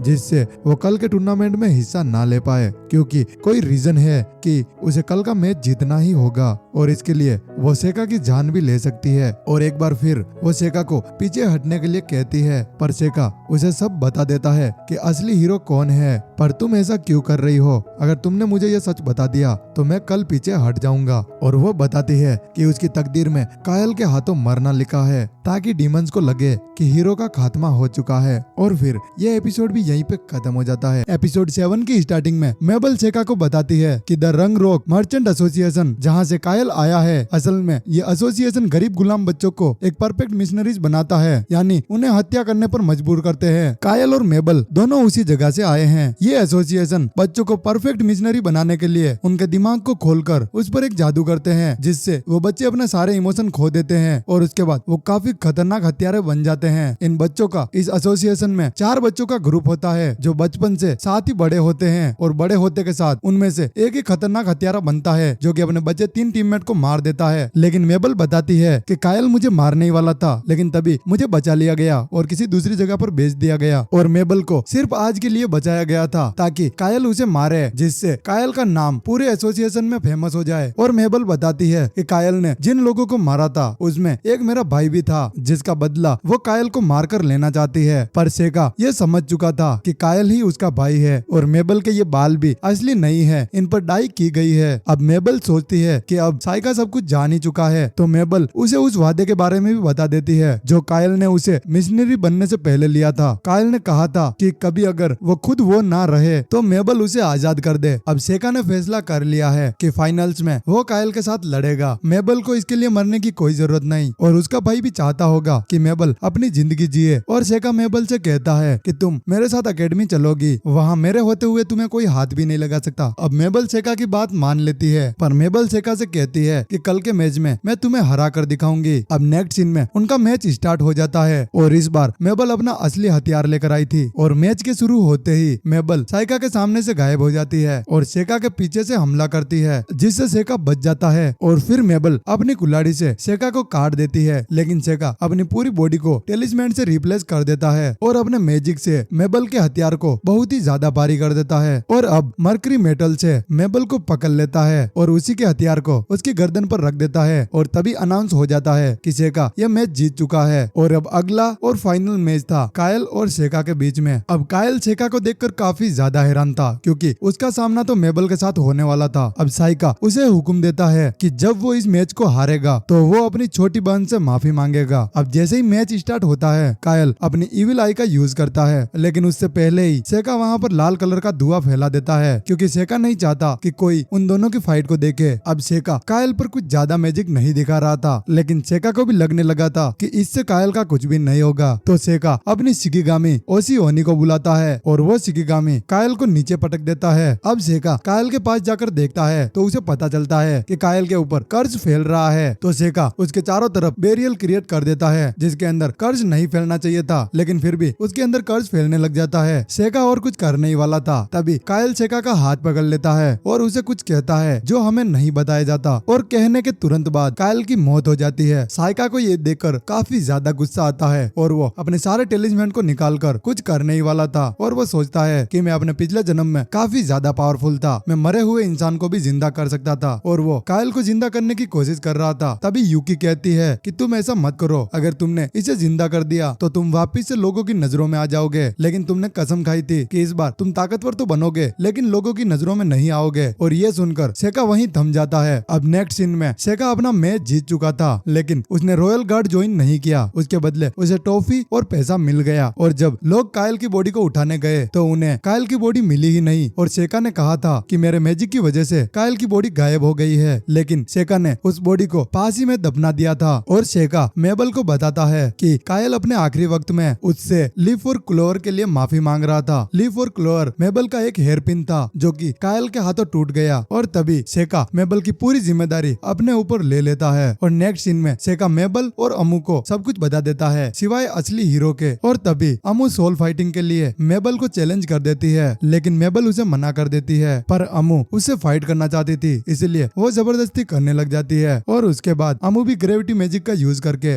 मेबल को हरा देती है और खुद भी गिर जाती है, और हंसते हुए बोलती है कि मैं भी डार्क मैजिक यूज कर सकती हूँ, और अपना हाथ मेबल की तरफ बढ़ाते हुए उसे अपना प्रैक्टिस पार्टनर बनाने के लिए कहती है। और इस बात के लिए मेबल मान जाती है, और अब वो अकेडमी के लिए निकल जाते हैं। अब सेका को यह भी पता चल चुका था कि उसकी प्रिंसिपल ने उसे मेबल को बचाने के लिए ही वहाँ भेजा था। उस एसोसिएशन ने मेबल को प्रिंसिपल को ही भेजा था ताकि वो उसे हीरो बनाकर कायल के हाथों मरवा सके, जिससे एसोसिएशन का इकलौता कायल फेमस हो जाता। लेकिन प्रिंसिपल को मेबल के लिए बहुत बुरा लगता, इसीलिए सेका को उन्होंने मेबल के साथ भेजा था। और ये प्रिंसिपल इतनी लंबी जिंदगी जी चुकी है कि वो देख कर ही बता सकती है कि कौन कितना पावरफुल है। आखिरी बार जब उन्हें अपनी एज याद थी वो 300 साल की थी, उसके बाद उन्होंने अपनी उम्र काउंट करना बंद कर दिया था। अब नेक्स्ट सीन में हम अकेडमी के सीन को देखते हैं जहाँ मेबल का टीचर सेका होता है, लेकिन वो मेबल के लिए बहुत ही स्ट्रिक्ट था, इसलिए वो उससे पढ़ना नहीं चाहती। और हम देखते हैं कि मेबल ने अपने बालों के कलर को पहले जैसा कर दिया है। मेबल ईफा को उसे बचाने के लिए कहती है, लेकिन ईफा के हिसाब से तो सेका उस पर नरमी दिखा रहा है, और ये सुनकर मेबल का रोने का मन कर रहा था। और ये एपिसोड भी यहीं पे खत्म हो जाता है। एपिसोड 8 की स्टार्टिंग में हम अमू को देखते हैं जो कि उन सभी से कहती है कि कल से समर ब्रेक स्टार्ट होने वाला है, तो क्या तुम अपने अपने घर जाओगे। तभी सेका कहता है कि नहीं, मुझे एक अर्जेंट रिक्वेस्ट मिली है, मुझे ऑस्ट्रेलिया जाकर ड्रैगन्स पर इन्वेस्टिगेट करना है। और तभी सेका बताता है कि ये रिक्वेस्ट मेरे डैड को मिली थी, लेकिन वो अभी काम में थोड़े बिजी हैं, इसीलिए वो मुझे भेज रहे हैं। अब ये बात सुनकर अमू और मेबल उसके साथ जाना चाहते थे, लेकिन सेका उन्हें मना कर देता है। और उसके बाद सेका ईफा से पूछता है कि क्या तुम मेरे साथ चलना चाहोगी, तो ईफा उसके साथ आने के लिए तैयार हो जाती है। अब नेक्स्ट सीन में हम एक लड़के को देखते हैं जो कि एक प्रिंस था। अब वो प्रिंस सेका के पास जाता है और उसे कहता है कि तो तुम सेका हो। और तभी हमें पता चलता है कि ये ऑस्ट्रेलिया का इकलौता प्रिंस है जिसका नाम प्रिंस एजेलियो। और तभी सेका उनसे कहता है कि आपको आने की क्या जरूरत थी, मुझे ही बुला लेते। तो एजेलियो बताता है कि मैं इस एकेडमी को देखना चाहता था, इसलिए मैं खुद ही यहाँ आ गया। और तभी वो प्रिंस ईफा को देखता है और उससे अपना नाम पूछता है। वो प्रिंस ईफा का हाथ पकड़कर उसे प्रपोज कर देता है और उसे हेरम को ज्वाइन करने के लिए कहता है। और ये देखकर वहाँ पर खड़े सारे लोग हैरान हो जाते हैं, लेकिन ईफा उसे मना कर देती है और वो कहती है कि मैं सेका की दासी हूँ। और ये सुनकर वह प्रिंस कहता है कि अगर ऐसी बात है तो सेका जितनी प्राइस बोलेगा मैं उतनी प्राइस पे तुम्हें खरीदने के लिए तैयार हूँ। अब सेका कुछ कहने ही वाला था, तभी उस प्रिंस के साथ वाली लड़की कहती है कि हमें किसी सेपरेट जगह पर जाकर बात करनी होगी। और अब नेक्स्ट सीन में वो एक दूसरी जगह पर होते हैं। अब प्रिंस सेका से कहता है कि तुम्हारे पापा ने तुम्हें सब कुछ बता दिया होगा। और सेका कहता है कि मुझे बता तो दिया है, लेकिन क्या तुम मुझे और गहराई से बता सकते हो। और तभी प्रिंस उसे उन ड्रैगन के बारे में बताने लग जाता है जो कि ऑस्ट्रेलिया में थे। और वो कहता है कि ड्रैगन्स हमारे साथ में ही रहते आ रहे हैं और उन्होंने हमारे अपोनेंट ओपोनेंट के खिलाफ भी फाइट की थी, लेकिन पिछले साल से ही वो कुछ अजीब बिहेव कर रहे हैं और वो रोज हमला करते हैं, जिससे आए दिन कोई ना कोई तो मरता ही है। और ये सुनकर सेका उससे कहता है कि वो ड्रैगन तुम्हारे साथ क्यों रहते हैं। तो प्रिंस बताता है कि मुझे इसके बारे में कुछ भी नहीं पता, लेकिन कहानियों के मुताबिक ऑस्ट्रेलियन रॉयल फैमिली ने उस ड्रैगन को अंडे में से हेज करवाया था। और प्रिंस कहता है कि ये तो बस एक कहानी है, कि मैं चाहता हूँ कि तुम इसे पूरी तरह से इन्वेस्टिगेट करो। अब उनकी बात खत्म हो जाती है और नेक्स्ट सीन में सेका जब वहाँ से जा रहा था, तब मेबल और अमू उसे झाड़ियों में खींच लेते हैं और वो पूछते हैं कि वहाँ पर क्या क्या हुआ, हमें बताओ, कहीं तुम ईफा को बेच तो नहीं रहे। तो सेका कहता है कि मैं तो उसे नहीं बेच रहा, लेकिन अगर वो खुद जाना चाहेगी तो मैं उसे नहीं रोकूंगा। और तभी अमू कहती है कि वो खुद से कभी भी नहीं जाएगी और तुम इस बारे में उसके सामने बात भी मत करना, वरना वो नाराज हो जाएगी। अब 2 दिन बाद के सीन को देखते हैं, जहाँ ईफा और सेका ऑस्ट्रेलिया के लिए निकल जाते हैं, लेकिन सेका की हालत फिर से खराब होने लग जाती है, क्योंकि उसे सफर करना बिल्कुल भी पसंद नहीं। और वो कहता है कि मुझे ठीक होना होगा, क्योंकि मुझे काफी कम चांस मिलते हैं दूसरी कंट्री को देखने का। अब ईफा सेका को बताती है कि प्रिंस ने ईफा को अपनी बग्गी में इनवाइट किया था, लेकिन वो सेका के साथ आ गई, क्योंकि ईफा को ऐसा लग रहा था कि प्रिंस मजाक कर रहे हैं, लेकिन सेका को सब पता था। अब उनको जाते हुए पूरे 9 दिन हो चुके थे और 9 दिन बाद वो ऑस्ट्रेलिया पहुंच चुके थे। वो जैसे ही बग्गी से उतरते हैं, एक बहुत बड़ा ड्रैगन उन पर हमला कर देता है और तभी वहाँ पर एक लावा टाइगर आता है जो उस ड्रैगन को वहाँ से भगा देता है। और तभी वो ईफा के ऊपर हमला करने ही वाला था, लेकिन सेका अपने मैजिक क्रिस्टल से उस टाइगर को पकड़ लेता है, लेकिन वो लावा टाइगर इतना गर्म था कि वो क्रिस्टल पिघलने लग जाते हैं। अब वो टाइगर सेका के ऊपर हमला करने ही वाला था, तभी एक चेन आकर उस टाइगर को पकड़ लेती है। असल में ये उस दूसरे लड़के का शिकिगामी है, जिसे प्रिंस ने ही अपने काम पर रखा है। उसका काम है कि वो प्रिंस को ड्रैगन से बचाए, लेकिन उस लड़के का बर्ताव मेहमानों के लिए अच्छा नहीं था, तो प्रिंस को गुस्सा आ जाता है। जैक प्रिंस को बताता है कि वो मजबूर है, क्योंकि अब ड्रैगन्स ने आम इंसानों पर भी हमला करना शुरू कर दिया है। अब प्रिंस साइका और जेब्ट को एक दूसरे से इंट्रोड्यूस कराता है। अब सेका प्रिंस से कहता है कि आपने एक हत्यारे को क्यों रखा है। तो प्रिंस बताते हैं कि वो इन सभी ड्रैगन्स को मरवाने वाले हैं, क्योंकि प्रिंस को बस यही रास्ता नजर आ रहा है। पर साइका को डर था कि अगर कुछ ड्रैगन्स बच गए तो वो दूसरी कंट्री में भी आतंक मचा सकते हैं। जेब्ट को लगता है कि सेका उसकी क्षमता पर शक कर रहा है, तो जेब बताता है कि उसने 1000 से भी ज्यादा ड्रैगन को मारा है। और इसी बात पर उन दोनों के बीच में बहस शुरू हो जाती है। तो प्रिंस जेब को अपने आदमियों के पास भेज देता है और प्रिंस सेका को इस मसले से दूर रहने के लिए कहता है। और अब सेका ईफा के पास जाकर उस पर भड़क जाता है, क्योंकि ईफा ने अपने बचाव के लिए थोड़ी सी भी कोशिश नहीं की। और तभी सेका ईफा को समझाता है कि मैं हमेशा तुम्हारे साथ नहीं रह सकता, इसीलिए तुम्हें अपना बचाव खुद करना होगा। और तभी ईफा रोते हुए सेका से माफी मांगती है। अब प्रिंस सेका को रोकने की कोशिश करता है, लेकिन सेका प्रिंस से कहता है कि आप इस मसले से दूर रहो। और अब थोड़ा आगे चलकर सेका को भी एहसास होता है कि उसने ईफा को कुछ ज्यादा ही डांट दिया, लेकिन ये ईफा के लिए बहुत जरूरी था, क्योंकि ऐसा एक वक्त उसकी जिंदगी में भी आया था जब सेका के ही मॉन्स्टर ने उसी के स्टूडेंट को खा लिया। तो वो नहीं चाहता कि ईफा भी स्ट्रॉन्ग बनने के लिए ऐसे दौर से गुजरे। अब अगले दिन ईफा और सेका ड्रैगन्स के बारे में लिखी हुई कुछ किताबों को देख रहे थे और तभी सेका देखता है कि ड्रैगन्स के बारे में एक किताब में 150 साल पहले कुछ लिखा गया है। किताब के मुताबिक रानी ने अंडा हेज कराया या नहीं, इसके बारे में तो कोई नहीं जानता, लेकिन जब ये किताब लिखी जा रही है तब ड्रैगन इंसानों के साथ ही रहता था। और एक दिन फीमेल ड्रैगन कहीं से आई और वो दोनों एक साथ पहाड़ों पर रहने लगे। ठीक इसके 50 साल बाद उनका बर्ताव अचानक चेंज हो गया। उन्होंने किंगडम में वही सब करना शुरू कर दिया जो वो आज कर रहे हैं। असल में उन ड्रैगन ने एक बच्चे को जन्म दिया था और उसी के पालन पोषण के लिए वो जानवरों पर हमला कर रहे थे। पर जब ड्रैगन के बच्चे बड़े होते हैं वो अपने घोंसले को छोड़ देते हैं, जिसके 50 साल बाद फीमेल ड्रैगन की उम्र पूरी हो गई और उसकी मौत हो गई। तो ईफा सेका से कहती है कि क्या उस ड्रैगन ने फिर से अंडा दिया है, और वो कहती है कि शायद ये इम्पॉसिबल है, क्योंकि फीमेल ड्रैगन की तो मौत हो चुकी है। और इसी चीज का जवाब सेका भी जानना चाहता था और वो फैसला करता है कि वो उस पहाड़ के ऊपर जाएगा। और ईफा को सेका की चिंता थी, इसीलिए वो भी सेका के साथ जाना चाहती थी, लेकिन सेका को पता है कि वहाँ पर ज्यादा खतरा हो सकता है, इसीलिए वो ईफा को मना कर देता है। और अब नेक्स्ट सीन में रात के टाइम पे सेका अपने नोट्स बना रहा था, तभी ईफा उसके कमरे में आती है। वो बहुत ही डरी हुई थी, क्योंकि प्रिंस की मेड ने उसे बताया कि प्रिंस ने ईफा को उसके कमरे में बुलाया है। और इसी बात पर सेका उसे अपने कमरे में ही सोने के लिए कहता है। पर ईफा को ये बात अच्छी नहीं लगती कि सेका उसके लिए जमीन पर सोए, तो वो दोनों एक साथ ही बेड पर सो जाते हैं। पर ईफा को नींद ही नहीं आ रही थी। और तभी अचानक सेका ईफा से कहता है कि क्या तुम प्रिंस के हैरम को ज्वाइन करोगी, लेकिन ईफा ज्वाइन करने से मना कर देती है। तो सेका कहता है कि तुम सच बोल सकती हो। और ये सुनकर ईफा हैरान हो जाती है और वो सोचती है कि शायद सेका कल की बात से नाराज है। और ईफा वादा करती है कि वो और ज्यादा ताकतवर बनने की कोशिश करेगी। शेका कहता है कि मेरा वो मतलब नहीं था, अगर तुम प्रिंस के हेरम को ज्वाइन करोगी तो ये बहुत ही अच्छी बात होगी। और शेका कहता है कि तुम्हारे जाने के बाद मैं अकेला तो हो जाऊंगा, पर एक दिन तो हम दोनों के रास्ते अलग हो ही जाएंगे। पर ईफा इस चीज का जवाब नहीं दे पाती और चुपचाप सो जाती है। अब जैसे ही सुबह होती है, शेका के उठने से पहले ही ईफा वहाँ से जा चुकी थी। तो यूकी शेका को बताती है कि कल तुम ज्यादा ही रूट हो गए थे, पर शेका को नहीं लगता कि उसने कुछ भी गलत बोला था। यूकी उसे फिर एक बार बताती है कि ईफा उससे प्यार करती है। और नेक्स्ट सीन में शेका प्रिंस से कल रात के बारे में बात करने के लिए जाता है। तो प्रिंस बताता है कि वो ईफा से सिर्फ कुछ बातें करना चाहता था, लेकिन ईफा आई ही नहीं। शेका प्रिंस से कहता है कि आखिर आप ईफा को अपना हेरम ज्वाइन क्यों करवाना चाहते हो। असल में प्रिंस ईफा की खूबसूरती का दीवाना है और उसे इस चीज का बिल्कुल भी फर्क नहीं पड़ता कि शेका और ईफा एक दूसरे के कितने करीब है। और तभी प्रिंस कहता है कि तुम ईफा को मुझे बेच दो, लेकिन शेका प्रिंस को साफ साफ मना कर देता है। और शेका कहता है कि अगर ईफा खुद से चाहती है तो वो तुम्हारे पास आ सकती है। और तभी शेका प्रिंस को बताता है कि वो पहाड़ पर जा रहा है कुछ रिसर्च करने के लिए। प्रिंस को इसी बात पर एक मौका दिखता है और शेका को इसी बात का डर था। और अब नेक्स्ट सीन में शेका ईफा से कहता है कि मैं जा रहा हूँ, तो ईफा उससे कहती है कि तुम अपना ख्याल रखना। और उसके बाद शेका वहाँ से चला जाता है। और तभी ईफा वापिस से अंदर जाने लगती है। उसके सामने प्रिंस की मेड आ जाती है और वो कहती है कि मैं तुमसे अकेले में बात करना चाहती हूँ। और अब वो मेड ईफा को टेरिस पर ले जाती है और वो बताती है कि इस जगह पर काफी ज्यादा माना मिलता है जिसे ड्रैगन्स इतने सालों से प्रोटेक्ट कर रहे हैं। वो जानती थी कि ईफा के आसपास काफी सारे एलिमेंटन घूम रहे हैं और ईफा उन्हें छिपा रही है। ये सब इसीलिए जानती है क्योंकि उसे पता है कि ईफा एल्फ वंशज से है, जिसके बारे में ईफा खुद भी नहीं जानती थी। और तभी वो उसे प्रिंस के हेरम को ज्वाइन करने के लिए कहती है क्योंकि वो अभी जिसके साथ रह रही है वो असल में एक मॉन्स्टर है। ईफा को उसकी बात बिल्कुल भी समझ नहीं आती। तो एल्फ बताती है कि डीमन से हमेशा एलिमेंटल दूर रहते हैं और यही वजह है कि एलिमेंटल शेका से दूर रहते हैं और उसे अवॉइड करते हैं। ईफा को पूरा यकीन था कि भले ही वो थोड़ा सा अलग है, लेकिन है वो इंसान ही, क्योंकि वो शेका को बचपन से जानती है। तो एल्फ उससे पूछती है कि क्या तुम उसके मॉम डैड के बारे में जानती हो। और ईफा जो उसके डैड के बारे में तो जानती है, लेकिन शेका की मॉम को उसने कभी नहीं देखा। तो एल्फ कहती है कि तुम किस यकीन से कह सकती हो कि शेका की मॉम डीमन नहीं हो सकती। और ये सुनकर ईफा भी काफी ज्यादा सोचने लग जाती है और एल्फ कहती है कि तुम अपने खतरनाक मास्टर को छोड़ दो। और तभी ये एपिसोड भी खत्म हो जाता है। एपिसोड 9 की स्टार्टिंग में हम शेका को देखते हैं जो कि अपने जायंट सेंटापीड से उस ड्रैगन के नेस्ट के पास पहुंचता है और शेका को देखकर वो ड्रैगन उसके ऊपर हमला कर देता है, लेकिन शेका एक बैरियर क्रिएट कर देता है जिससे वो बच जाता है। और अब वो ड्रैगन उड़कर उसके ऊपर हमला करता है, लेकिन शेका अपनी बॉडी को दूसरी जगह टेलीपोर्ट कर देता है। और फिर शेका एक डीमन को बुलाता है और वो डीमन ड्रैगन के पास जाकर चिल्लाता है। तो ड्रैगन अपना सर हिलाकर डीमन को नीचे भेज देता है और फिर वो डीमन वहां से चला जाता है। और अब शेका अपने मैजिक से उस ड्रैगन को एक नेट से कवर कर लेता है। शेका उस अंडे के पास जाने लगता है और तभी यूकी शेका से कहती है कि ये क्या है। तो शेका बताता है कि ये ड्रैगन का अंडा है। तो ये सुनकर यूकी कहती है कि यहाँ पे तो सिर्फ मेल ड्रैगन है, तो उसने अंडा कैसे दिया। तो शेका बताता है कि फीमेल ड्रैगन 50 साल पहले ही मर चुकी है। इस ड्रैगन ने अंडा देने के लिए मेल से फीमेल में कन्वर्ट किया है। और तभी शेका बताता है कि काफी फिश भी अपने एनवायरमेंट को देखकर अपना जेंडर बदल लेती है और इस ड्रैगन ने भी बिल्कुल ऐसा ही किया होगा। और अब शेका सोचता है कि अब मैं इस अंडे का क्या करूं। और शेका उस एग को रोटेट करने लग जाता है और कहता है कि कभी कभी एग को रोटेट करना अच्छा रहता है। अब नेक्स्ट सीन में हम एल्फ को देखते हैं जो कि ईफा को हेरम दिखाने के लिए लाई थी और वो ईफा को बताती है कि यहाँ पर भी अकेडमी की तरह काफी सारे बच्चे पढ़ते हैं और यहाँ से लड़कियों की तैयारी भी हो जाती है गवर्नमेंट जॉब करने के लिए। और यहाँ पर ज्यादातर क्वीन और प्रिंसेस ही आती है और वो बताती है कि प्रिंस की मॉम भी काफी ज्यादा इंटेलिजेंट है और यहाँ के सभी लोग उन्हें बहुत पसंद करते हैं। प्रिंस को चिंता है कि क्या वो कभी अपनी मॉम की तरह बन पाएगा और इसी वजह से प्रिंस ड्रैगन के बारे में कुछ करना चाहते हैं और वो अपने लिए एक अच्छी वाइफ ढूंढ रहे हैं। वो बहुत ही अच्छे इंसान है। वो जब छोटे थे तब से मैं उन्हें जानती हूँ। और अब वो ईफा से पूछती है कि क्या तुम उनके साथ रहकर उन्हें सपोर्ट करना चाहोगी। और ये सुनकर ईफा सोच में पड़ जाती है। और इधर हम शेका को देखते हैं जो कि अपने फायर मैजिक से उस अंडे को गर्म रखने की कोशिश कर रहा होता है। और शेका यूकी से कहता है कि अब हमें घर जाना चाहिए और सभी को बता देना चाहिए कि ये ड्रैगन खतरनाक नहीं है। अब शेका वहाँ से जाने ही वाला था, लेकिन वो ड्रैगन अपनी पूंछ से उसे पकड़ लेता है और तभी शेका सोचता है कि ये ड्रैगन हमें यहाँ से नहीं जाने देगा। और अब हम एल्फ को देखते हैं जो कि ईफा को प्रिंस के पास ले आती है। अब प्रिंस के पास खड़ा एक आदमी जिसका नाम घूस होता है, वो कहता है कि ये लड़की क्यूट तो है, मैं इसका इतना प्राइस दे सकता हूँ। और तभी प्रिंस वो कागज अपने दूसरे पास में खड़े आदमी को जिसका नाम कर्टिस होता है उसे दिखाता है और कहता है कि क्या तुम इतने प्राइस में इसे खरीदोगे। तो कर्टिस हाँ बोल देता है। और अब वो प्रिंस प्रिंस काफी सारे पैसों को टेबल पर रखता है और ये देखकर ईफा कहती है कि यहाँ पर क्या चल रहा है। तो प्रिंस उसे बताता है कि अब तुम फ्री हो। वैसे ये काम गवर्नमेंट ऑफिस में होना चाहिए था, लेकिन मैंने पैसे देकर तुम्हें फ्री कर दिया है। तो अब ईफा उसे बताती है कि तुम ऐसा नहीं कर सकते, तुम्हें पहले शेखा से पूछना होगा। तो प्रिंस कहता है कि शेखा मुझे मना नहीं करेगा, अगर उसने मना कर भी दिया तो मैं उसे काफी सारे पैसे दे दूंगा जिससे वो मान ही जाएगा। और वो प्रिंस कहता है कि एल्फ ने मुझे बता दिया है कि शेखा तुम्हारे लिए काफी ज्यादा खतरनाक है। और ये सुनकर ईफा कहती है कि मैं फ्री नहीं होना चाहती, मैं खुद से डिसाइड करूंगी मुझे क्या करना है। और तभी कर्टिस प्रिंस से कहता है कि सारा काम हो चुका है, बस इसके सिग्नेचर चाहिए। अब प्रिंस अपने गार्ड को बुला लेता है जो कि ईफा को पकड़ लेते हैं। अब ईफा काफी ज्यादा गुस्से में होती है और वो उनसे लड़ने के लिए अपना मैजिक इस्तेमाल करने ही वाली थी, लेकिन तभी एल्फ वहाँ पर एक बैरियर क्रिएट कर देती है जिसके अंदर ईफा कोई भी मैजिक यूज नहीं कर सकती। और वो अपने मैजिक से ईफा की उंगली पर एक कट लगा देती है और उससे जबरदस्ती सिग्नेचर करवाने लगती है। लेकिन उसके थोड़ी देर बाद वहाँ पर वही ड्रैगन आ जाता है जिसके ऊपर शेखा बैठा हुआ था। और शेखा उन सभी को बताता है कि मैंने इस ड्रैगन से दोस्ती कर ली है। और ये देखकर वो सभी लोग हैरान हो जाते हैं। और शेखा बताता है कि मुझे एक ऐसे पर्सन की जरूरत है जिसे फायर मैजिक आता हो ताकि वो उस अंडे को गर्म रख सके। शेखा ईफा से कहता है कि तुम्हें भी फायर मैजिक आता है, तुम मेरे साथ चलो। और अब ईफा दौड़ते हुए शेखा की तरफ जाने लगती है, लेकिन तभी वो एल्फ उसे बुलाती है और कहती है कि तुम मत जाओ। अब ईफा रुक कर कहती है कि मैं शेखा के साथ जा रही हूँ क्योंकि मैं शेखा से प्यार करती हूँ। ईफा और शेखा वहाँ से चले जाते हैं, जहाँ रास्ते में ईफा शेखा से कहती है कि मुझे बचाने के लिए शुक्रिया। लेकिन शेखा को कुछ भी नहीं पता था कि वहाँ पर क्या हो रहा है, क्योंकि उस बैरियल के अंदर कोई भी कुछ भी नहीं देख सकता। अब थोड़ी देर बाद वो दोनों ड्रैगन के अंडे के पास पहुँचते हैं। तभी वहाँ पर अचानक से वो लावा टाइगर आ जाता है जो उन दोनों पर हमला कर देता है। तो शेखा अपने मैजिक पावर से उस टाइगर को वहीं रोक लेता है। और तभी हमें पता चलता है कि इस टाइगर को जैक ने भेजा है और जैक के साथ उसके बाकी के लोग भी मौजूद है। तो शेखा उससे कहता है कि मुझे पता चल गया कि तुम्हें शुरू से ही ये अंडा चाहिए था। और तभी जैक बताता है कि अंडा मिलने के बाद मैं यहाँ से दूर जाने वाला था और वो प्रिंस कितना बेवकूफ है, उसने मेरी सारी बात मान ली। और अब जो तुम्हें मेरे प्लान के बारे में पता चल चुका है तो अब तुम्हें मरना होगा। और उसके बाद वो लावा टाइगर को ऑर्डर दे देता है उन दोनों को मारने के लिए। वो टाइगर उन दोनों पर हमला करने वाला था, तभी वहाँ पर एक पानी का फुहारा आता है जिसकी वजह से वो टाइगर उड़ता हुआ पीछे गिर जाता है। और तभी हमें पता चलता है कि ये अटैक ईफा ने किया था। और शेखा ये देखकर काफी ज्यादा हैरान होता है। और तभी जैक को गुस्सा आ जाता है, वो अपने टाइगर और उन सभी लोगों को शेखा पर हमला करने के लिए कहता है। तो तभी शेखा अपने मैजिक की मदद से उस लावा टाइगर को पूरी तरह से गायब कर देता है। और ये देखकर जैक डर जाता है और वो कहता है कि तुम कौन हो। और तभी शेखा बताता है कि मैं दुनिया का सबसे स्ट्रॉन्ग सोर्सरेस हूँ। अब वो आपस में बात कर ही रहे थे, तभी वो ड्रैगन वहाँ पर आ जाता है जिसे देखकर वो सभी लोग वहाँ से भागने लग जाते हैं। लेकिन शेखा वाइन जसू का यूज करके उन सभी को पकड़ लेता है। और तभी जेब कहता है कि तुम मुझसे पंगा मत लो, तुम्हें यह भारी पड़ेगा। लेकिन तभी ईफा उसकी स्पेल बुक जला देती है। और ये देखकर शेखा ईफा की तारीफ करता है और कहता है कि तुमने वाटर मैजिक भी सीख लिया। और ये सुनकर ईफा काफी ज्यादा खुश हो जाती है। और अब नेक्स्ट सीन में हम शेखा को देखते हैं जो कि सारी बात प्रिंस को बता देता है। और प्रिंस अपने गार्ड को बुलाकर उन सभी को कारागाह में डला देता है। और अब वो प्रिंस शेखा से पूछता है कि तुम्हें वहाँ पर क्या सबूत मिला। तो शेखा प्रिंस को बताता है कि उस ड्रैगन ने एक अंडा दिया था, इसलिए वो अलग बिहेव कर रहा था। ड्रैगन ने सिर्फ मुझे एक्सेप्ट किया क्योंकि मैं उसके अंडे का ख्याल रख रहा था। और रिजल्ट ये है कि वो जो कहानी थी कि अंडे में से ड्रैगन निकला, वो कहानी एकदम सच है। ड्रैगन के लिए इंसान उसके पेरेंट्स जैसे हैं, इसीलिए वो इतने समय से यहाँ के लोगों को प्रोटेक्ट करते आ रहे हैं। इसीलिए मैं चाहता हूँ कि आप ड्रैगन की हेल्प करो उसके अंडे को हेज कराने के लिए, जिससे वो ड्रैगन वापिस से इस जगह को प्रोटेक्ट करने लगेगा। लेकिन तभी प्रिंस कहता है कि मैं ऐसा नहीं कर सकता, यहाँ के लोग नहीं मानेंगे। और वो शेखा से कहता है कि तुम उस ड्रैगन को मार दो, जब तुम वापस उसके नेस्ट में जाओगे तब उसे पॉइजन दे देना जिससे वो मर जाएगा। तो शेखा प्रिंस से कहता है कि आपको पता भी है आप क्या बोल रहे हैं। तो प्रिंस कहता है कि मैं यहाँ का प्रिंस हूँ, तुम्हें मेरी बात माननी होगी। लेकिन शेखा साफ मना कर देता है कि मैं उस ड्रैगन को नहीं मारूंगा। और अब प्रिंस काफी ज्यादा गुस्से में अपने गार्ड को बुला लेता है और शेखा को जेल में डालने का हुक्म देता है। और प्रिंस उस पर झूठा इल्जाम लगाता है और कहता है कि तुम पर शक है कि तुमने मैजिक का यूज करके ड्रैगन को अपने वश में किया है, इसलिए तुम्हें बंदी बनाया जाता है। और अब ये सुनकर शेखा कहता है कि चुप रहने में ही भलाई है। और वो प्रिंस ईफा के पास जाकर कहता है कि अब तुम फ्री हो, तुम्हें शेखा के ऑर्डर मानने की कोई भी जरूरत नहीं, अब तुम यहाँ की एक सिटीजन हो। और प्रिंस अपना हाथ ईफा की तरफ बढ़ाते हुए कहता है कि अब से तुम मेरे साथ रहोगी। लेकिन तभी शेखा बीच में आकर उसे कहता है कि तुम आखिर क्या करना चाहते हो। मैं इतनी देर से इसीलिए चुप था कि मैं नहीं चाहता कि हमारी कंट्रीज आपस में फाइट करे, लेकिन तुम्हें तो बस ईफा चाहिए, तुम अपना काम सिर्फ लड़कियों से करवाते हो, तुम एक छोटे से बच्चे हो क्या। और शेखा कहता है कि मैं कभी भी ईफा को तुम जैसे बच्चे के पास में नहीं जाने दूंगा। और ये सुनकर वो सभी लोग चुप हो जाते हैं और शेखा भी सोचता है कि मैंने ज्यादा बोल दिया। और तभी कोने में एल्फ हंसने लग जाती है और वो पास में आकर कहती है कि चलो इस लड़ाई को यहीं पे खत्म करते हैं। तो वो ईफा से कहती है कि तुम बताओ तुम कैसा फील करती हो। तो ईफा बताती है कि मैं आपके हेरम में नहीं आना चाहती, मैं वापस एकेडमी जाऊंगी। और ये सुनकर प्रिंस काफी ज्यादा दुखी हो जाता है और अब वो एल्फ भी सेका से माफी मांगती है और उसे थैंक यू बोलती है उनकी हेल्प करने के लिए। जिसके बाद वो ईफा से कहती है कि मैं तुमसे अकेले में बात करना चाहती हूँ। अब अगले सीन में हम उन दोनों को देखते हैं जो कि एक दूसरे रूम में आ चुके हैं और एल्फ ईफा से पूछती है कि क्या तुम सच में सेका से प्यार करती हो। तो ईफा घबरा जाती है और ईफा कहती है कि हाँ मैं उससे प्यार करती हूँ। तो एल्फ उसे अपना हाथ आगे करने के लिए कहती है। तो एल्फ उसे कुछ एलिमेंटल दे देती है और उसके घाव को भी सही कर देती है और ये लाइट एलिमेंटल है जो कि काफी ज्यादा रेयर होते हैं। और अब नेक्स्ट सीन में हम देखते हैं कि सेका और ईफा वापस अपने एकेडमी के लिए निकल चुके हैं, जहाँ रास्ते में सेका ईफा से कहता है कि मुझे नहीं पता था कि तुम एल्फ के वंशज से हो, इसीलिए तो तुम एलिमेंटन को यूज कर सकती हो। और ईफा कहती है कि इसके बारे में तो मुझे भी नहीं पता था। और सेका ईफा से कहता है कि वो प्रिंस कितना बेवकूफ था, अच्छा हुआ तुमने उसे मना कर दिया। वैसे तुम्हें कैसा लड़का पसंद है शादी करने के लिए। और तभी ईफा बताती है कि वो स्मार्ट होना चाहिए, पावरफुल और काइंड भी। वो असल में सेका की बात कर रही थी। और तभी सेका कहता है कि इतनी सारी क्वालिटी वाला बंदा तो तुम्हें बहुत मुश्किल से मिलेगा। तो ईफा कहती है कि यह इतना मुश्किल भी नहीं है। और अब नेक्स्ट सीन में हम जंगल में एक बंदे को देखते हैं जो कि अपनी आंखों की पावर का यूज कर रहा था। और तभी हम एक डीमन को देखते हैं जो कि काफी सारे लोगों को हरा देता है और उस डीमन का नाम मुर्रेव होता है। और तभी हम एक और लड़की को देखते हैं जो कि अपने आंखों के पावर का यूज करके लोगों को स्टेचू बना सकती है और उस लड़की का नाम फेस लेरिया होता है। और उसके बाद हम एक खरगोश जैसे बंदे को देखते हैं जिसका नाम रोनी होता है। और इसके नेक्स्ट में हम एक और डीमन को देखते हैं जो कि फायर का यूज करके अपने अपोनेंट को हरा देता है और उस डीमन का नाम गलगेनिस होता है। और तभी हमें पता चलता है कि जो फर्स्ट में हमने बंदा देखा था वो इन सभी का कैप्टन है। और अब वो चारों एक बंदे के सामने आ जाते हैं और उसे देखकर वो लड़का कहता है कि आखिर तुम कौन हो, तुमने मेरे मॉन्स्टर ट्रैप को इतना इजीली कैसे हरा दिया। और तभी वो कैप्टन लड़का कहता है कि मैंने कहा था ना कि तुम हमें सही रास्ता दिखाओ। और तभी वो लड़का कहता है कि तुमने मेरे विलेज के सारे लोगों को मार दिया, तो तुम्हें क्या लगता है मैं तुम्हारी हेल्प करूंगा। और ये बात खत्म ही होती है तभी वहाँ पर एक बहुत बड़ा डीमन आ जाता है। और तभी वो बंदा कहता है कि आखिरकार मैंने इसे समन कर ही दिया, मतलब बुला ही लिया। और तभी वो कैप्टन आंखों का यूज करता है तो उसे पता चलता है इसका नाम तो एल्डर साइक्लोप है। और अब वो डीमन कैप्टन के ऊपर हमला कर देता है और कैप्टन अपनी तलवार निकालकर उसके हथियार को तोड़ देता है और आखिर में वो उस डीमन के सर को काट देता है। और ये देखकर उसके बाकी के लोग उसकी तारीफ करते हैं और तभी उस लड़के को भी वो कैप्टन खा जाता है। और अगले सीन में वो कैप्टन एक दूसरी जगह खड़ा होता है और वो कहता है कि भले ही आज छोटी सी प्रॉब्लम हो गई है लेकिन मैं हीरो को मार कर ही रहूंगा, भले ही इसमें मुझे अपनी जान कुर्बान करनी पड़े। और तभी हम सेका को देखते हैं जिसे अजीब फील होता है लेकिन फिर भी वो इस फीलिंग को इग्नोर करके अपने दोस्तों के पास चला जाता है। और ये एपिसोड यहीं पे खत्म हो जाता है। एपिसोड 10 की स्टार्टिंग में हम एक गार्ड को देखते हैं जो कि प्रिंसेस के पास जाकर कहता है कि चलने का समय हो चुका है। तो प्रिंसेस कहती है कि मैं आ रही हूँ। और तभी सीन चेंज होता है जहाँ हम सेका और सेका के फ्रेंड्स को देखते हैं। सेका अमू से कहता है कि क्या तुम मेरे घर आना चाहोगी। और ये सुनकर अमू को गलतफहमी हो जाती है और वो शर्माने लग जाती है। लेकिन ईफा उससे कहती है कि मुझे कोई दिक्कत नहीं है, तुम जा सकती हो। लेकिन तभी सेका कहता है कि तुम गलत समझ रहे हो, मेरे फादर अमू से इसीलिए मिलना चाहते हैं क्योंकि अमू सारे मैजिकल एलिमेंट यूज कर सकती है। तो उन्होंने कहा है कि गर्मी की छुट्टियों में मैं अमू को अपने साथ लेकर आऊं। और अब सेका कहता है कि मैं वहाँ पर बिल्कुल भी नहीं जाना चाहता। और ये सुनकर यूकी कहती है कि तुम क्यों नहीं जाना चाहते। तो सेका बताता है कि घर पे कोई इंपॉर्टेंट पर्सन आया है जो कि मुझसे और अमू से मिलना चाहता है। मैं गवर्नमेंट के साथ इन्वॉल्व नहीं होना चाहता। अगर गलती से भी मैंने अपने ऊपर ज्यादा अटेंशन ला दिया तो मेरी ये जिंदगी भी दूसरी जिंदगी जैसी खत्म हो जाएगी, इसीलिए मुझे सब कुछ सोच समझ कर करना होगा। और अब नेक्स्ट सीन में वो सभी लोग सेका के घर पर पहुंचते हैं जहाँ लोग उन सभी का स्वागत करता है। और तभी हम वहाँ पर एक आदमी को देखते हैं जिसका नाम एडिस होता है और ये ईफा के डैड होते हैं। अब वो सभी लोग आपस में बात कर ही रहे थे तभी वहाँ पर ग्लाय आ जाता है और वो जोर से सेका का नाम चिल्लाने लग जाता है और उसकी आवाज सुनकर वो सभी लोग शॉक हो जाते हैं। ग्लाय वहाँ पर आकर सेका से कहता है कि मैंने तुम्हारा आने का बहुत ही इंतजार किया। तो सेका उससे कहता है कि तुम कैसे हो, तुम्हें आर्मी पसंद तो है ना। और तभी ग्लाय बताता है कि मुझे वहाँ पर बहुत मजा आ रहा है, मैंने सोचा नहीं था कि वहाँ पर इतना मजा आएगा। तभी ग्लाय सेका से कहता है कि मैं भूला नहीं हूँ कि तुमने किस तरह से मेरी बेइज्जती की थी, आओ मुझसे लड़ो। और ये सुनकर अमू ग्लाय से कहती है कि सेका से तुम बाद में लड़ना, पहले मुझसे लड़ो। और सेका बताता है कि अगर तुमने अमू को हरा दिया उसके बाद मैं तुमसे फाइट करूंगा। और फिर ग्लाय बताता है कि मैं लकड़ी की तलवार यूज करूंगा और अमू असली तलवार यूज कर सकती है। और सेका बताता है कि इस मैच के अंदर कोई भी मैजिक यूज नहीं करेगा। और अब उनका मैच स्टार्ट हो जाता है। अमू ग्ले पर फोर्स करती है जिससे वो नीचे गिरने ही वाला था। और अब सेका को लगता है कि अमू ये मैच आसानी से जीत जाएगी। लेकिन तभी ग्लाय अपनी छड़ी निकालकर एक मैजिक स्पेल बोलता है। ये देखकर अमू का ध्यान भटक जाता है और इसी चीज का फायदा उठाकर ग्लाय अपनी तलवार की मदद से अमू को पीछे धकेल देता है और वो ये मैच जीत जाता है। और तभी अमू कहती है कि तुमने मैजिक का यूज किया है। लेकिन ग्लाय बताता है कि मैंने कोई मैजिक यूज नहीं किया। और अब ग्लाय सेका से कहता है कि मैंने सुना है तुम एक बहुत ही खतरनाक टूर्नामेंट को जीत कर आए हो तो आओ मुझसे फाइट करो। और अब सेका सोचता है कि मेरे पास इससे लड़ने के अलावा और कोई ऑप्शन नहीं है। और तभी वहाँ पर वही प्रिंसेस आ जाती है और वो कहती है कि यहाँ पर कोई लड़ाई होने वाली है क्या। और प्रिंसेस को देखकर ग्लाय कहता है कि आप यहाँ पर क्या कर रही है, आपके गार्ड कहाँ गए। और प्रिंसेस बताती है कि मैं तो उन्हें पीछे छोड़ आई हूँ, वैसे तुम फाइट शुरू करो, वैसे भी तुम्हें इस फाइट से कुछ भी नहीं मिलने वाला। तो ग्लाय प्रिंसेस से कहता है कि तुम ये कहना चाहती हो कि मैं ये मैच हार जाऊंगा। तो प्रिंसेस बताती है कि मेरा वो मतलब नहीं था, लेकिन अब ग्लाय डरा हुआ था क्योंकि वो अपनी बेइज्जती फिर से नहीं कराना चाहता, इसलिए वो सेका से कहता है कि हम अपनी लड़ाई बाद में लड़ेंगे। और अब ग्लाय प्रिंसेस के बारे में बताता है कि यह है इंपीरियल प्रिंसेस, जिसे होली प्रिंसेस भी कहा जाता है। और अब नेक्स्ट सीन में वो सभी लोग हॉल से होकर गुजर रहे थे और तभी यूकी सेका से पूछती है कि ये होली प्रिंसेस कौन सी रैंक होती है। तो सेका बताता है कि ये कोई रैंक नहीं है, ये नाम उसे अपने बर्थ प्लेस पर मिला। लेकिन इस बात को यूकी नहीं समझ पाती। तो सेका उसे बताता है कि आज से 15 साल पहले इसका जन्म प्रिस्टिस के पेट से हुआ और वो प्रिस्टिस राजा की पत्नी थी और इसीलिए उनका नाम होली नाइट पड़ा। वैसे सेका प्रिंसेस के कहने पर ही अमू को यहाँ पर लेकर आया है क्योंकि उनकी काबिलियत उन्हें हीरो की याद दिला देती है। और प्रिंसेस यहाँ और कुछ दिन रुकने वाली है और वो चाहती है कि बाकी के सभी लोग कुछ दिन तक यहाँ और रुके। और जैसे ही प्रिंसेस वहाँ से जाती है वो सभी लोग सेका पर चढ़ जाते हैं और वो कहते हैं कि तुमने हमें नहीं बताया कि यहाँ पर होली प्रिंसेस आने वाली है। और अब नेक्स्ट सीन में हम सेका को देखते हैं जो कि यूकी से बात कर रहा था और तभी एकदम से गेट खोलकर अमू अंदर आ जाती है। तो सेका उससे कहता है कि तुम्हें ऐसे एकदम से अंदर नहीं आना चाहिए, लेकिन वो माफी मांगकर फिर से अंदर आने लग जाती है। तो सेका कहता है कि तुम्हें रात के वक्त लड़कों के कमरे में नहीं जाना चाहिए। तो अमू उसे बताती है कि वैसे भी क्या फर्क पड़ता है, तुमने डंजन में मुझे वैसे भी बिना कपड़ों के देखा था। और ये सुनकर सेका कहता है कि उस टाइम मेरे पास और कोई ऑप्शन नहीं था। तो सेका उससे माफी मांगता है और कहता है कि माफ करना, मैंने तुम्हें प्रिंसेस के बारे में नहीं बताया। और तभी अमू कहती है कि कभी तुमने सोचा है कि तुम ग्रेजुएट होने के बाद क्या करोगे। तो सेका उससे कहता है कि पहले तुम बताओ तुम क्या करोगी। तो अमू बताती है कि मैं वापस से एक एडवेंचरर बनूंगी। और ये सुनकर सेका कहता है कि शायद तुम भूल गई, मैंने भी तुम्हें कहा था कि मैं भी तुम्हारे साथ एक एडवेंचर पर चलूंगा। और ये सुनकर अमू शर्मा जाती है और कहती है कि मुझे लगा था तुम उस टाइम मजाक कर रहे थे। और अब वो दोनों एक बार फिर से प्रॉमिस करते हैं कि वो दोनों एक साथ एक एडवेंचर पर जाएंगे। और फिर अमू उसे गुड नाइट बोलकर वहाँ से चली जाती है। और अमू के जाने के बाद यूकी सेका से कहती है क्या आप भूल तो नहीं गए कि आपको हीरो के पीछे रहकर अपनी शक्तियां छुपानी है। तो सेका कहता है कि मुझे अच्छी तरह से याद है, मैं कभी नहीं भूलूंगा। और अब नेक्स्ट सीन में हम उन सभी को देखते हैं जो कि प्रिंसेस को ये शहर घुमाने के लिए लाए थे। ग्लाय सेका से कहता है कि तुम थोड़े से सतर्क रहना क्योंकि मैं प्रिंसेस के कहने पर सारे गार्ड को घर पर छोड़कर आ गया हूँ और इसीलिए हम दोनों को ही इन सब का ख्याल रखना होगा। और अब वो प्रिंसेस सेका का हाथ पकड़कर उस मार्केट में ऐसे घूमने लगते हैं जैसे कि वो एक दूसरे को डेट कर रहे हो। और इस मार्केट में सबका खर्चा गले को ही करना पड़ता है। और तभी प्रिंसेस की नजर एक कपल पर पड़ती है और वो सेका से कहती है कि हम जिसको पसंद करते हैं हम कैसे उसके करीब जा सकते हैं। और फिर अमू उसे बताती है कि कहानियों के हिसाब से तो हीरो हीरोइन को बचाता है, फिर उन दोनों में प्यार हो जाता है। प्रिंसेस को ये तरीका बहुत ही अच्छा लगता है और फिर वो सभी लोग वहाँ से जाने लगते हैं। और अब वो एक वर्किंग साइट पर आ चुके थे और प्रिंसेस उस बनती हुई बिल्डिंग को करीब से देखना चाहती थी और ग्लाय उनको पीछे से रोकने की कोशिश करता है, लेकिन तभी वहाँ पर एक रस्सी टूट जाती है और वो सारी लकड़ियाँ उनके ऊपर गिरने वाली थी। और उन लकड़ियों को सेका नोटिस तो कर लेता है, लेकिन उससे पहले ही अमू और ग्लाय अपने मैजिक से उन्हें बचा लेते हैं। सेका को पहले ही पता चल चुका था कि ग्लाय और अमू उन्हें बचा लेंगे, इसीलिए उसने कुछ भी नहीं किया। और फिर सेका प्रिंसेस से पूछता है कि क्या आपको कहीं चोट तो नहीं आई, लेकिन तभी हमें पता चलता है कि प्रिंसेस सेका से नाराज हो चुकी है। और तभी उस प्रिंसेस को देखकर वहाँ पर भीड़ बढ़ने लग जाती है। तो ग्लाय उन सबको घर जाने के लिए कहता है, लेकिन जाने से पहले सेका वहाँ से एक रूमाल और एक रस्सी खरीद लेता है और बाद में वो प्रिंसेस को पहना देता है। और वो प्रिंसेस पर काफी ज्यादा अच्छा लग रहा था, पर प्रिंसेस खुद को देखना चाहती थी और वो नहीं देख पा रही थी, इसलिए सेका अपने मैजिक से वहाँ पर एक बहुत बड़ा शीशा लाता है और प्रिंसेस को भी साइका का दिया गिफ्ट काफी ज्यादा पसंद आता है। और अब नेक्स्ट सीन में हम सेका और ग्लाय को देखते हैं, जहाँ ग्लाय की बातों बातों में सेका को पता चलता है कि प्रिंसेस के पास में फ्यूचर देखने की पावर है, इसीलिए ग्लाय सेका को सावधान रहने के लिए कहता है। और ये एपिसोड भी यहीं पे खत्म हो जाता है। एपिसोड 11 की स्टार्टिंग में सेका प्रिंसेस को पूरी तरह से इग्नोर करने लग जाता है और कल ही वो वापस अकेडमी जा रहे हैं। तो अमू के कहने पर सेका प्रिंसेस से मिलने के लिए जाता है। अब जैसे ही सेका प्रिंसेस के पास पहुंचता है, सेका देखता है कि प्रिंसेस चेस खेल रही है और सेका